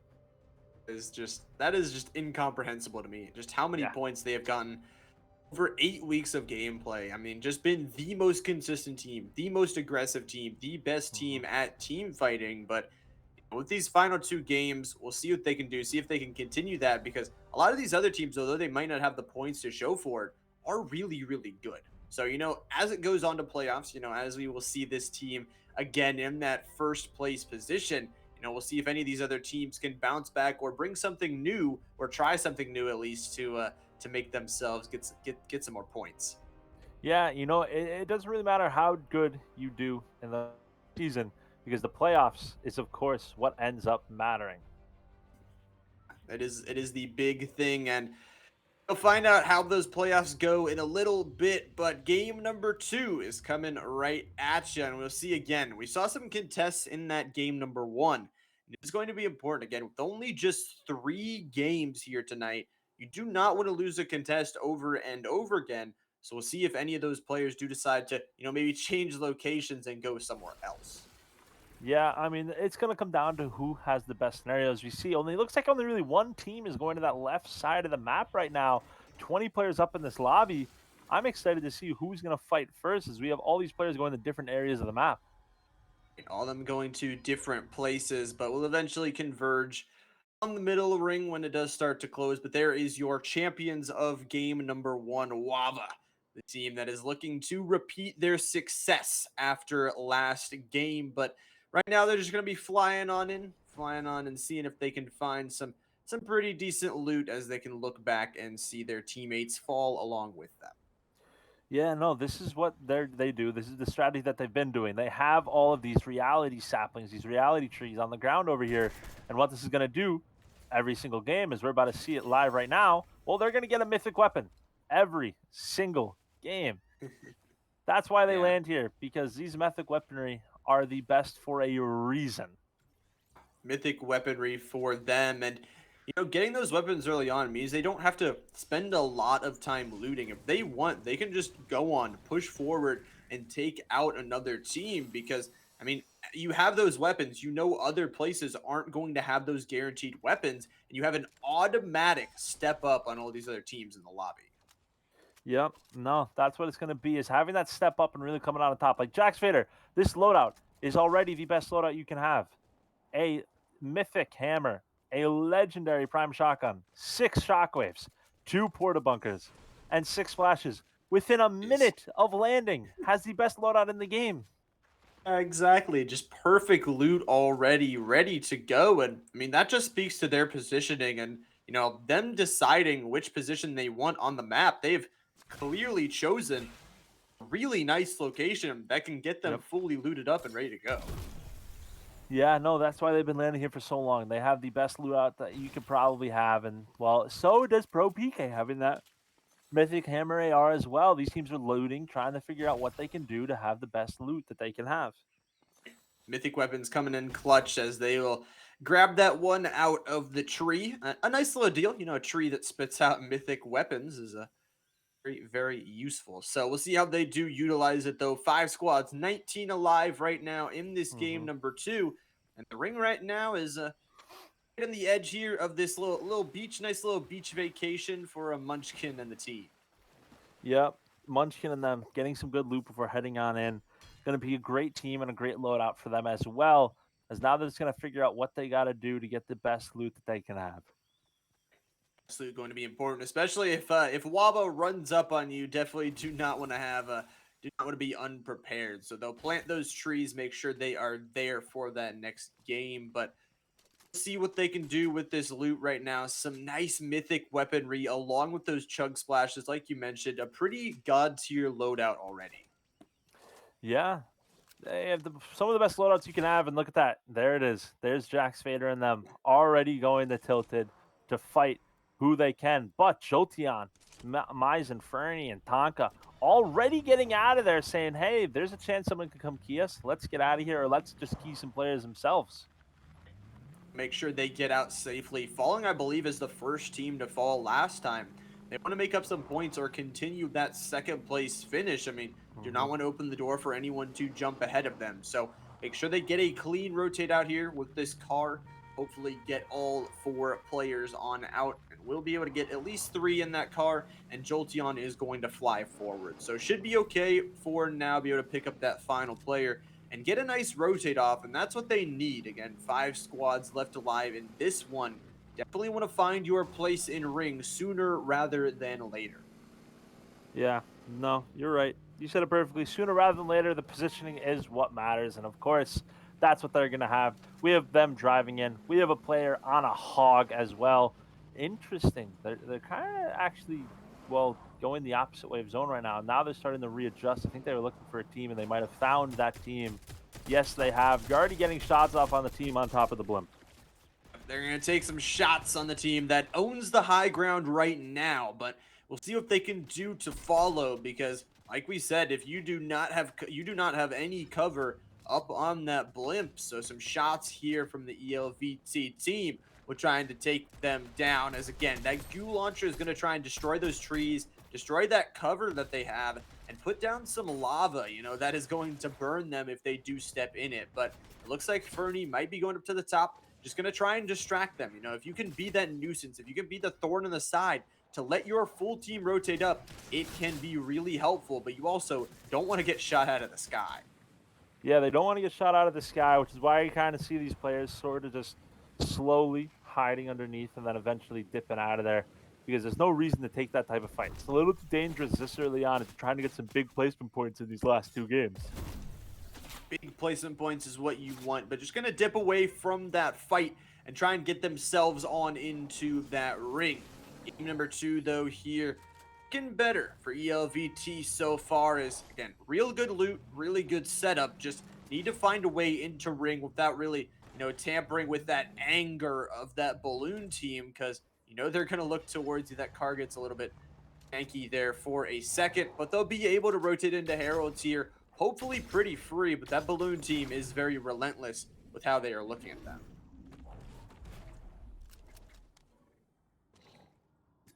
They'll keep on searching, looking for some more loot. It looks like actually Replay is going down in the kill feed, so a huge down on the side of OHVA. Unfortunately, going to have to try and reset, but those players off of the blimp are going to look forward and look to see if they can find a good rotate on in. Yeah, they're trying to get that good rotate on in as they were just rotating around. Rotating around now, shooting at that goo launcher. Replay is still down here, but you can see Shutter is going absolutely massive already, taking down 2. It looks like Mizen being one of those players that will be killed, but now they're going to have to rotate. That ring is starting to tick, starting to burn them down, so they're going to have to fly on in 3 of these players, and there's another team holding the gate, making sure they cannot get in. Vader, though, in the sky here as these players start to rain down from above. Foster gets one of those kills. The bullets start to fly in this OHVA team. They get the reset. They get the res. And once again, this team is going absolutely crazy, pushing as a unit. Shutter gets in there, winning the 1v1. The goo is launched to help him out. But a beautiful fight so far from OHVA. Yeah, Shutter just on a tear right now, continue to get eliminations left and right.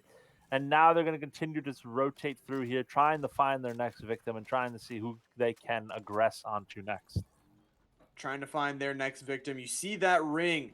That map is not really in favor of any of these teams. A lot of them going to have to rotate through the same point on the map. And because of the way the ring is angled, you know, you're either going to have to walk on those couple bridges, which are very, very small choke points, go through the water and put yourself at a big risk here. The LVT may have found a couple of players as they swing in here further out to the edge of Herald Sanctum. They'll get the first down. It is down to the other player. Mizan goes down in the process, but Delay and the other team will be eliminated. Yeah, that's going to be their second elimination of the game. Off to a pretty decent start here. Trying to clutch up in the second to final game of the regular season. Second to final game here. Storm Eye starting to shrink. See what they can do with that. They do have one of those bounce pads to try and bounce them on out, but see if they can destroy that tree, get themselves a little bit further into the ring. And OHVA once again going absolutely crazy with those kills. It is Vader this time to get that opener.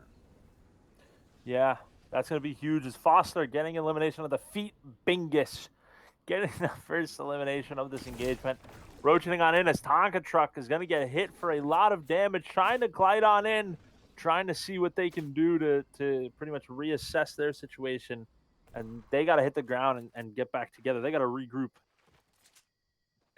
Got to regroup, got to get together here.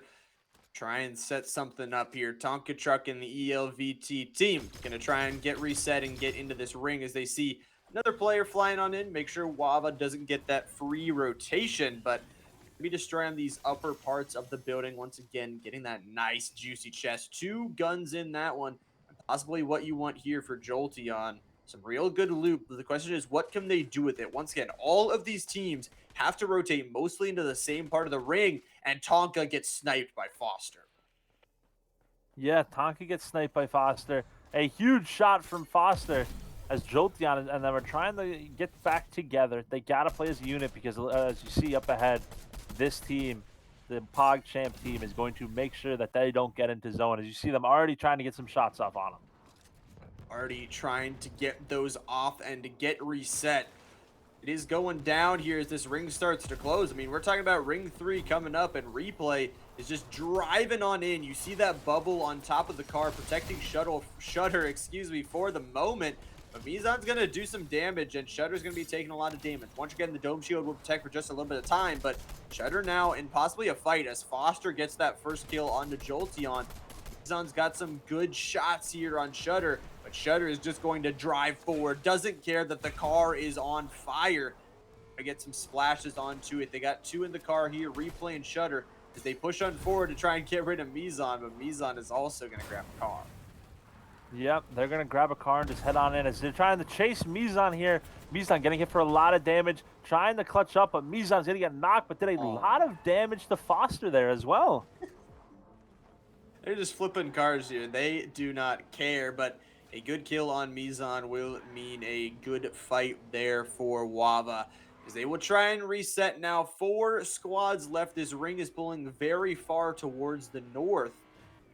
You know, there's not too much cover. There is some of that mountainous range where you're going to want to be at the top of it when that ring starts to close.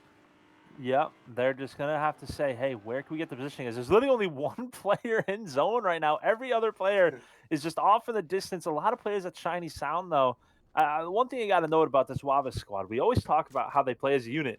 But it looks like in this game right now, they're kind of just playing as a duo and 2 solos, just trying to figure out who could get the most. Right, they're playing an elimination game to see which of them can really, take out the most players all around. And it's a fun little game to have when you are so far ahead on the leaderboard. But for everyone else, I mean, the leaderboard is very much still there. The game is still here. The game is afoot. 2 games left here, and that is all you have of the regular season. OHVA right now, though, going to be sending out replay on the top of this hill, which is the god spot right now to have in this ring. But Jax getting even more. The pro PK will be going down to that one. And Jax, I mean, you talked about it. Duo and trio, whatever, combined, split up their members and get as many eliminations as possible. Yeah, trying to do their best to get as many eliminations as they can. 8 to their name right now. 9 players up in this lobby, 5 enemies for them to get. Let's see how many more they can get, and then if they can clutch up that epic victory royale. All right, if they can clutch up, that would be huge to give themselves obviously another game on the books after this one. Will be the final game of our night, the final game of the regular season. But for this game number 2 right now, it is pulling heavily towards this high mountain spot. And that is where you want to be at the end of it. OHVA right now, though, they do not care about positioning. They care about some kills. And Jax is going to chase one down. Chicken going to try and run. Jax is there to clean it up. The finish coming through. Now just 4 squads with 8 people left alive. Yeah, they're just trying to see how many more eliminations they can get. As Fernie's trying to run away, but is not going to be able to.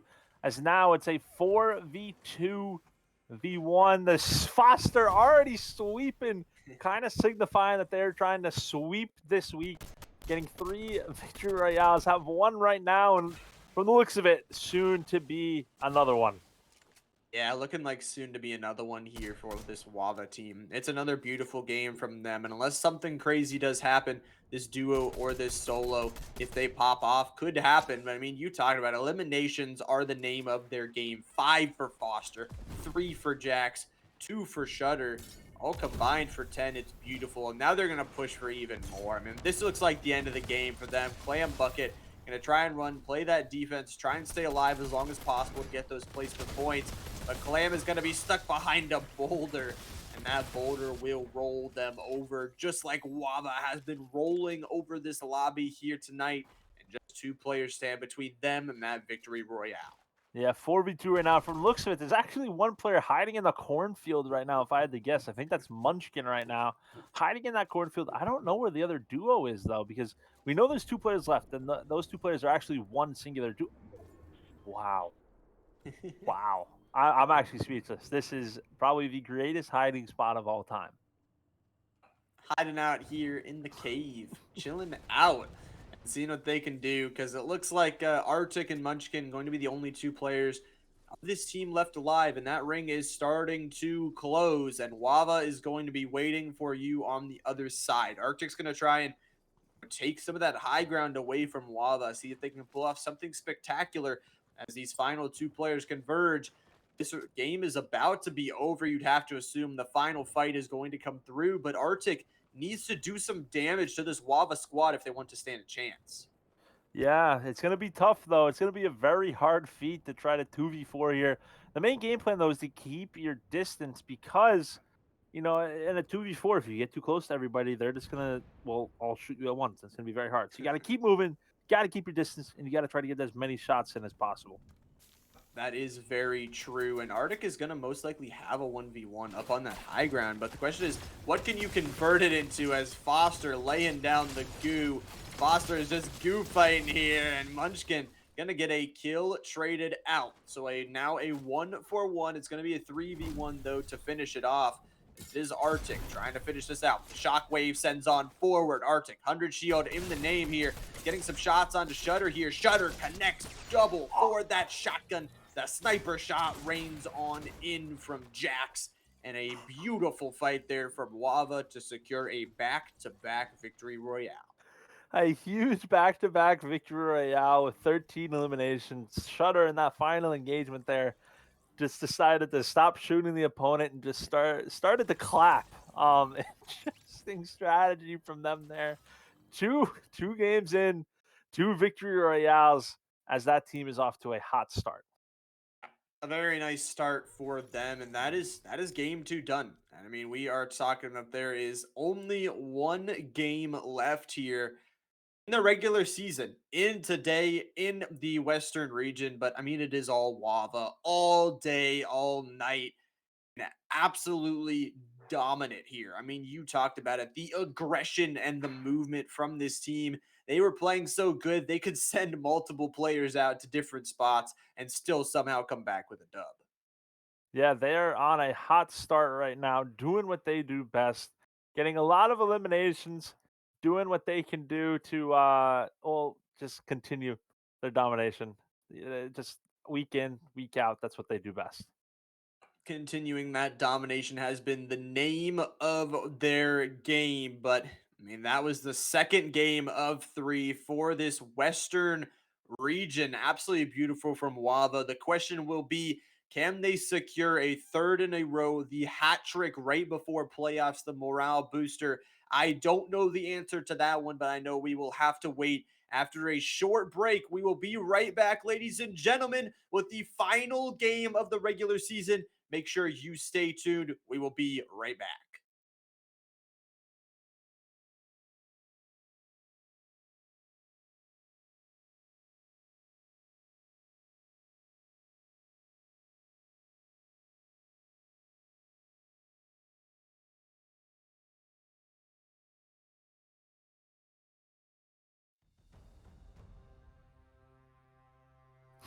We're back for a few seconds. For a few seconds. How's your day today, Llama?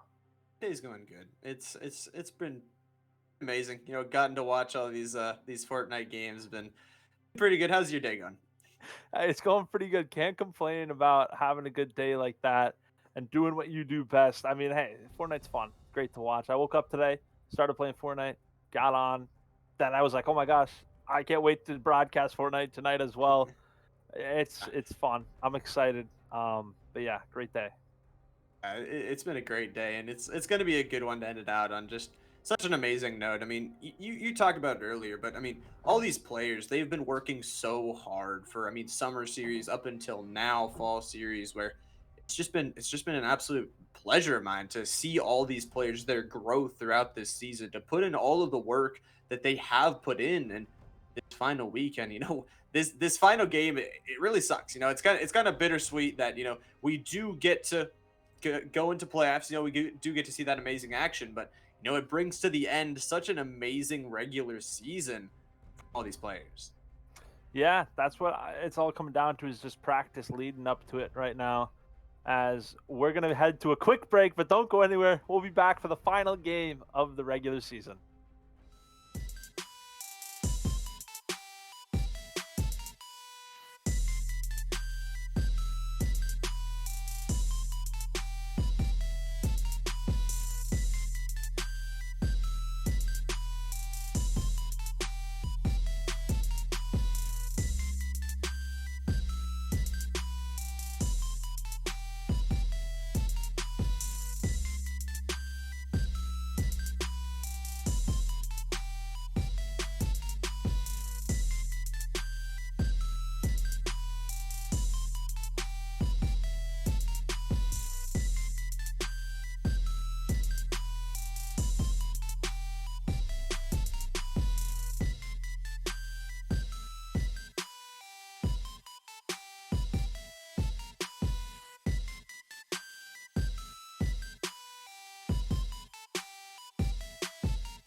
What's up, ladies and gentlemen? Welcome back. After that short break, we are here to the conclusion of the Stride Esports League week number 8, the final regular season match just about to come towards you. But two Western matches. I mean, it was aggressive from OHVA, been absolutely dominant throughout the entire season, and great to see them. I mean, playoffs just around the corner, but we still got one more game left.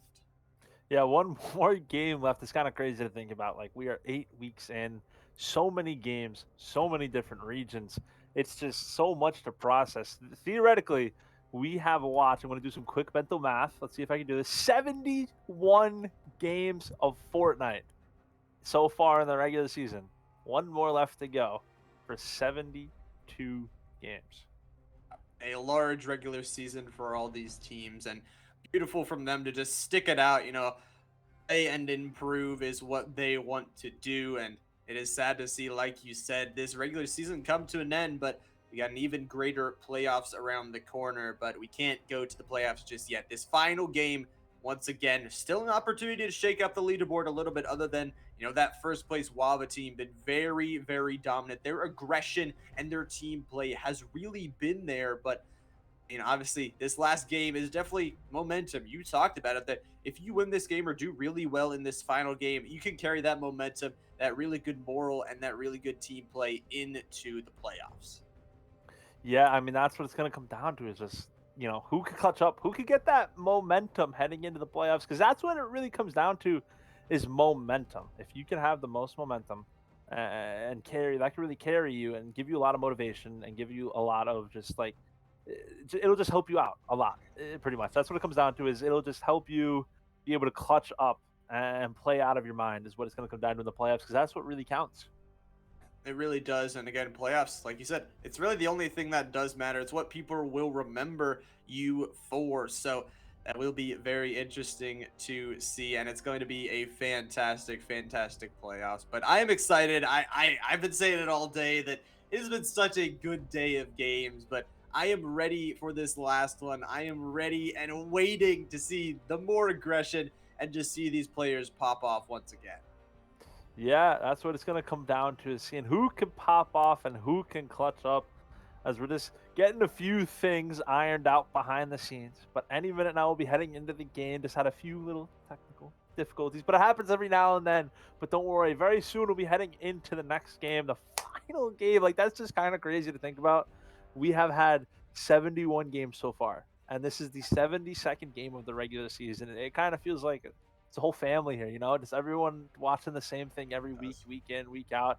But now we have a quick moment. Huge shout out to everyone behind the scenes, not only for running the tournament, but also running the broadcast every single week, putting out an amazing show and getting us the best of both worlds, making sure that we bring the best of the best productivity and to make sure that the production is amazing as well. Gotta thank all the people behind the scenes, and like you said, the community here is insane. I mean, it's crazy how many people and like that we've seen playing. It's just crazy to see all the people show up week after week, show their support. You love to see it, and like you mentioned, we do have a moment here. My teacher actually has a set of rules that he lives by. He has like 100 or so rules. He adds to it like every year, whatever. And his number one rule is technology always fails, and his second rule is technology always fails when you need it most. So that always happens, and sometimes we have some difficulties, but obviously those people that are behind the scenes are working very hard to get it settled out. And like you said, got to appreciate them for it. You see our faces, you never see them, and they do a lot of hard work to make sure those matches can get broadcasted. Yep. Matches getting broadcast. I mean, hey, they do their best job. So they're just trying to figure out what they can do and see if they can hammer it out is what it's going to come down to. I mean, I'm excited for this final game. I'm excited to see who comes out on top. It is, well, it will be a fantastic one to see who comes out on top. And again, you win that final game of the regular season is definitely a good feeling for the teams, but it will be that way. It's going to be the final game, and, for some players, it's going to be stress. It's going to be, this is our final game to get points, to get ourselves on the leaderboard. For OHVA, obviously, they are going to continue with what they've done, probably not change anything, and going to once again look to try and reap and take some kills away from those other teams. Yeah, That's what it's gonna be. I mean, hey, I'm very excited for this last game. I just keep saying it because I'm so excited. Like that's what it's. I'm so ecstatic. It is going to just be what it is. I'm super hyped for this final game. It's just so much hype has been building up to it, and so much hype is building up for the playoffs as well. Yeah, the hype is unreal here. And like you're saying, the hype for the playoffs. I mean, oh man, it is right around the corner. We can taste it. And here we go is the final game of the regular season. Game 3 of 3 for the Western region. And this will end off our regular season. So you know it's going to be exciting. Yeah, it's gonna be super exciting as we're on a feet, Bingus and Co. Looting this nice little point of interest off in the distance. So it's gonna be very hyped to see what they can do here. See what they can do. Loot up some crates and hopefully get set up and ready to go in this one. But no, it is number 3, the final game. So some knocks already coming through. You're seeing Anonymous, Walrus Union, and Tonka all getting some knocks early here. There's some fighting. So you see already a team eliminated and down to 8 squads. I mean, what can you even do here? Driving away is this truck. It will blow up. And Walrus Union and squad here going pretty good. They're getting some good kills early on. You love to see it. Yeah, I mean, they're trying to have a big game here, and this is how you got to start it off by getting as many eliminations as quickly as possible. Right, and get all of those eliminations here. We'll swap on over to another team.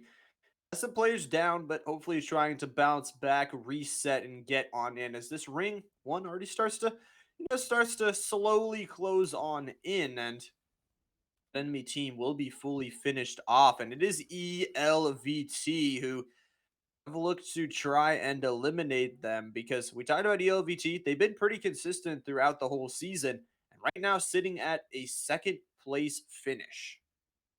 Yeah, hey, they're trying to do what they can do for second place finish there. Seeing if they can have a big game here to change some things up. Like we said, this last game, we got the leaderboard's pretty much solidified at this point. What this last game to me, if I was playing it, what this would mean to me is can we end the regular season with a win, get that much needed motivation, that morale boost, what we need to just motivate us to go into the playoffs and have a huge week every 2 weeks. Yeah, and it's that morale victory. Like you said, Hmm. it's pretty much the leaderboards are pretty much locked. There's not Yeah. much rotation we can have through the top spots. Maybe 4, 5, 6, something like that. But Hmm. you know, it's really is, can we find a way to win? Can this strategy work? And you can kind of say this final game is a test towards playoffs. That if we can win here and we can find a strategy that works, we can look back at this VOD, we can review the footage and see exactly what happened and try and replicate that to try and, all those 700 points are going to be reset. And if you can find a strategy that can work in this final game, you could possibly carry that straight into playoffs. Yeah. And let's see who could have the most motivation. As Foster and them looks like they're trying to get a lot of motivation as they are already getting a few eliminations right now. As one player also gets rebooted as well. Two players get rebooted. A couple players rebooted here as they will try and reset, but driving around now is this team trying to get on in. Oreo Potato and Squad are looking for any fight they can have. There's 24 players left alive in this ring, and once again, 24 players left alive in this final game. Yeah, I'm excited to see how this goes. 24 players up. These players are currently rotating, just heading into zone, trying to get a nice positioning, run over a chicken as well in the process. But they got to continue to drive because they got a far way to go as replay, also getting some eliminations. Off in that kill feed once again, looking to go crazy here as doing some tricks in the air. ELVT trying to get reset and get themselves some knocks, but you can see Jax and the OHVA squad are just going absolutely crazy. Shutter gets another one in the kill feed. You love to see it there. Excuse me, as Shutter and squad, the OHVA squad getting more aggression out. Yeah, that's what they're going to do. We talked about it a lot, and we're going to see it again here. The aggression is going to come in. They have one game left. I think their game plan is to try to finish this game as quickly as possible. Try and finish it as quick as possible. Get home for dinner, get something to eat, and relax. And watch and wait for their time in playoffs because they're very confident. I mean, you saw them talking that they're gonna win. They want to win, and they have the confidence to win for sure. Question is, can they win in this game number 3, final game of the regular season? That will be the question. But gonna send on some cars here from Clam Bucket and Company as they try and get on further into this ring. But once again, 22 players. This ring number 2 is going to start to get really packed. Yeah, no, it's going to be very packed, especially in this last game. People want to solidify as many points as they can in the last game. They want to see how good they can do in this last game as well. See how good they can do. But for right now, all a down coming through here from Anonymous and Clam Bucket. Going to be that last player alive. It looks like they will be finished out by none other than OHVA, getting a little bit inted by a wolf. But after they kill that wolf, they'll be able to reset with a lot of kills to their name. Yeah, they're going to be doing what they can do best. You see, they have a decent amount of eliminations right now, probably like 4 or 5 if I had to guess, and they're going to continue to find more players to aggress. Definitely going to continue on that war path to see what they can find. But trying on in now. We do have a fight coming out here between ELVT as another team trying to bounce them out. They're taking some damage here, and it looks like one will go down already. Mizan going to be the first to fall. Tonka and the team are going to get pushed out here, and it looks like it is none other than the OHVA team who's going to be pushing further in. Fernie going to get shotgun down. Now a pop on in. Going to be popping forward here. It looks like Jax is looking to get something done. A nice double shockwave, a nice shotgun shot into a 36, popping into the bubble. And a nice shot there from Jax, and they will eliminate the ELVT team. Wow, a lot of eliminations. They're doing what they do best, and that's just kind of just run through the lobby, I'd say. Would you agree? I would agree. It's like you mentioned, just maybe trying to finish that game as fast as possible, save a little bit of time. Mm-hmm. Right now, though, Walrus Union, Oreo Potato, and Squad are going to be showing up on this high ground as Foster again gets another knock, and they are knocking 2, 3 knocked out, it looks like. And it is a beautiful fight already there from the OHVA squad, just once again playing this map to its absolute perfection. The Storm Eye will shrink in about a minute and a half, but you have to be careful here. That OHVA squad who are looking to take everyone out. Yeah, they're just kind of seeing how fast they can eliminate the lobby at this point. They're trying, like we said, they're trying to finish this game as quickly as possible. Trying to finish it as fast as possible, and now taking some shots into the air. Foster takes down yet another player. No fly zone is the correct wording here. Jax will get down though, so they do have to be careful. The splashes are going to be popped. That med mist going to be utilized. Chug splashes. They're going to have to be popped very quickly and reset because replay also now down. This OHVA team is suddenly in trouble. Yeah, they're going to have to figure out something to do quickly because the shots are coming in and the shots are hot as they're going to get another elimination. However, Shutter goes down. So now Foster is a solo. Foster all down to their lonesome. OHVA trying to end out their season on a good note. Now swinging the 1v1 in the favor. Oh, it's a beautiful, dirty shot there. But now having to fight off a whole nother team just isn't there. Foster finally eliminated. Somehow that OHVA team does end up falling. But you got to imagine that is exactly how they would have wanted to end their regular season. Yeah, definitely not with how they wanted to go out, but they went out with a decent amount of eliminations, playing as aggressive as possible. They're pretty much saying, hey, we're going to continue to play that aggressive in the playoffs. Yep, they are showcasing their talent, but now the talent is going to come down to Walrus Union and Company to see if they can clutch up. Might just be a 4v4 here. I don't know 100%. We'll see what they can get done. 2 crowns towards their name. One knocked with a rifle far away and finished out. So we'll see where they can go from here. And this is your other squad. So this is actually a solo. So it actually looks like Walrus Union and Company might have secured themselves a victory royale. Okay. Yeah, getting that victory royale is going to be clutch for them, but it's going to be hard as a solo here as Arctic trying to clutch up from what I assume is, I believe it's a 4v2, 4v1v1. Yeah, that's what it looks like. 4v1v1 Arctic. Try and do some damage, whatever they can, towards this last squad, but obviously that quad stack going to have an advantage against these two lonely bananas out in the open. Two different bananas trying to figure out what they're going to do, as they're just going to see who is going to stay alive longer here. Right. And that is that will be the question of who can get, maybe that extra placement point, that extra moral victory. But we will have that quad stack looking to secure it. Oreo and company, Walrus Union. Or my shrinking now in just 60 seconds. Both these solos, all the other solo eliminated. And finally, Arctic, it is down to just you versus the world. Let's see if he can do it. 4v1. We've seen it done once done. before. So, can they do it again? Will be the question.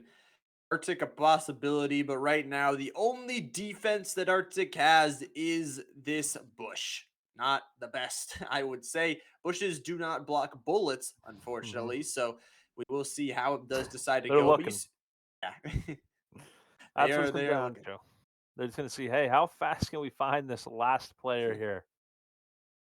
They're picking out different locations, and it looks like they are trying to take some shots. It looks like maybe a reboot is, excuse me, not a reboot coming in, but shooting down that truck, Walrus Union. Looks like actually it was that supply drop, like you mentioned earlier, to call in that car. See what they could do. Try to head on in.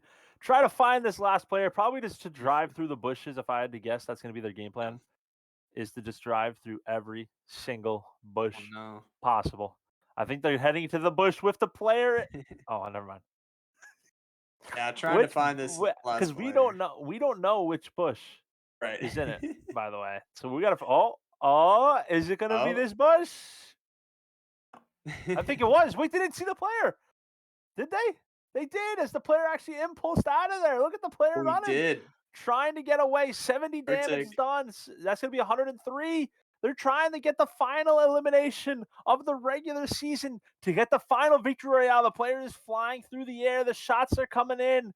Who is going to get the final elimination? Walrus, Oreo, YR, or of course, Bub trying to clutch up, trying to see who can eliminate the final player, or if this final player can clutch a 1v4, just running away, trying to get the final shots off. He's actually in the teammates' car. The shots are coming in, and the elimination is going to come in for the victory royale.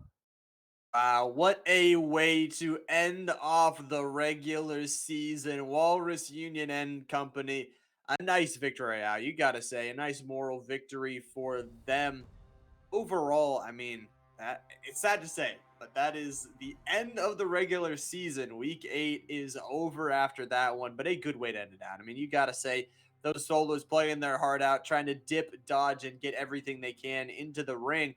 Doesn't end up working out, but, that was pretty much just a whole descriptor of the whole season. Just absolutely hectic, absolutely beautiful, and it's so much fun and exciting to watch. Yeah, that's what it is. Fun, exciting. That was a great way to end it all. And that was a great way to finish the regular season. 72 games.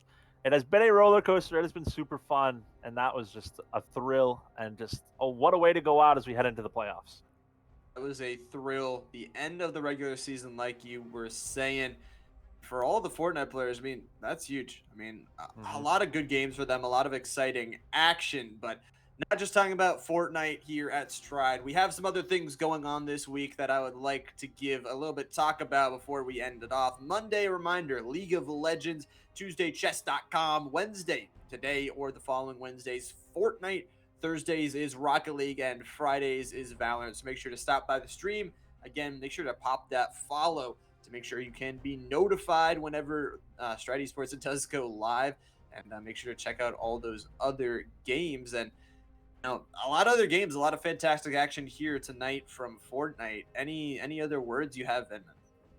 I mean, huge shout out to all the players that competed today. I hope everyone had a great time and a fun time. That's ultimately what it comes down to, is having fun. It's a video game. Don't ever forget that. We're here to have fun, and you can make some money while you're at it. And of course, huge shout out to you, Llama, for joining me today. It was very fun, and I can't wait to hopefully see you back in the upcoming weeks for the playoffs. And of course, lastly, huge shout out to everyone behind the scenes for running it, Stride Esports, of course, for running the event, and everyone behind the scenes that's helping out with the broadcast. Huge shout out. It was very fun, and it's been a great process, and I'm very excited for the playoffs. Oh, yeah. I am very excited too. Got to give them a thanks. Also, a huge thanks to obviously all the parents, all the coaches, all the supporters of these players. They could not do it without you. Really, really huge thank you to them. Also, Twitch chat, you guys popping off, sending all the love to us casters here tonight. But I think that is going to do it, ladies and gentlemen. The end of the regular season here for Stride Esports League Fortnite. Playoffs are just around the corner, but that is going to end it off for tonight. From Venman and myself, we will see you all next time.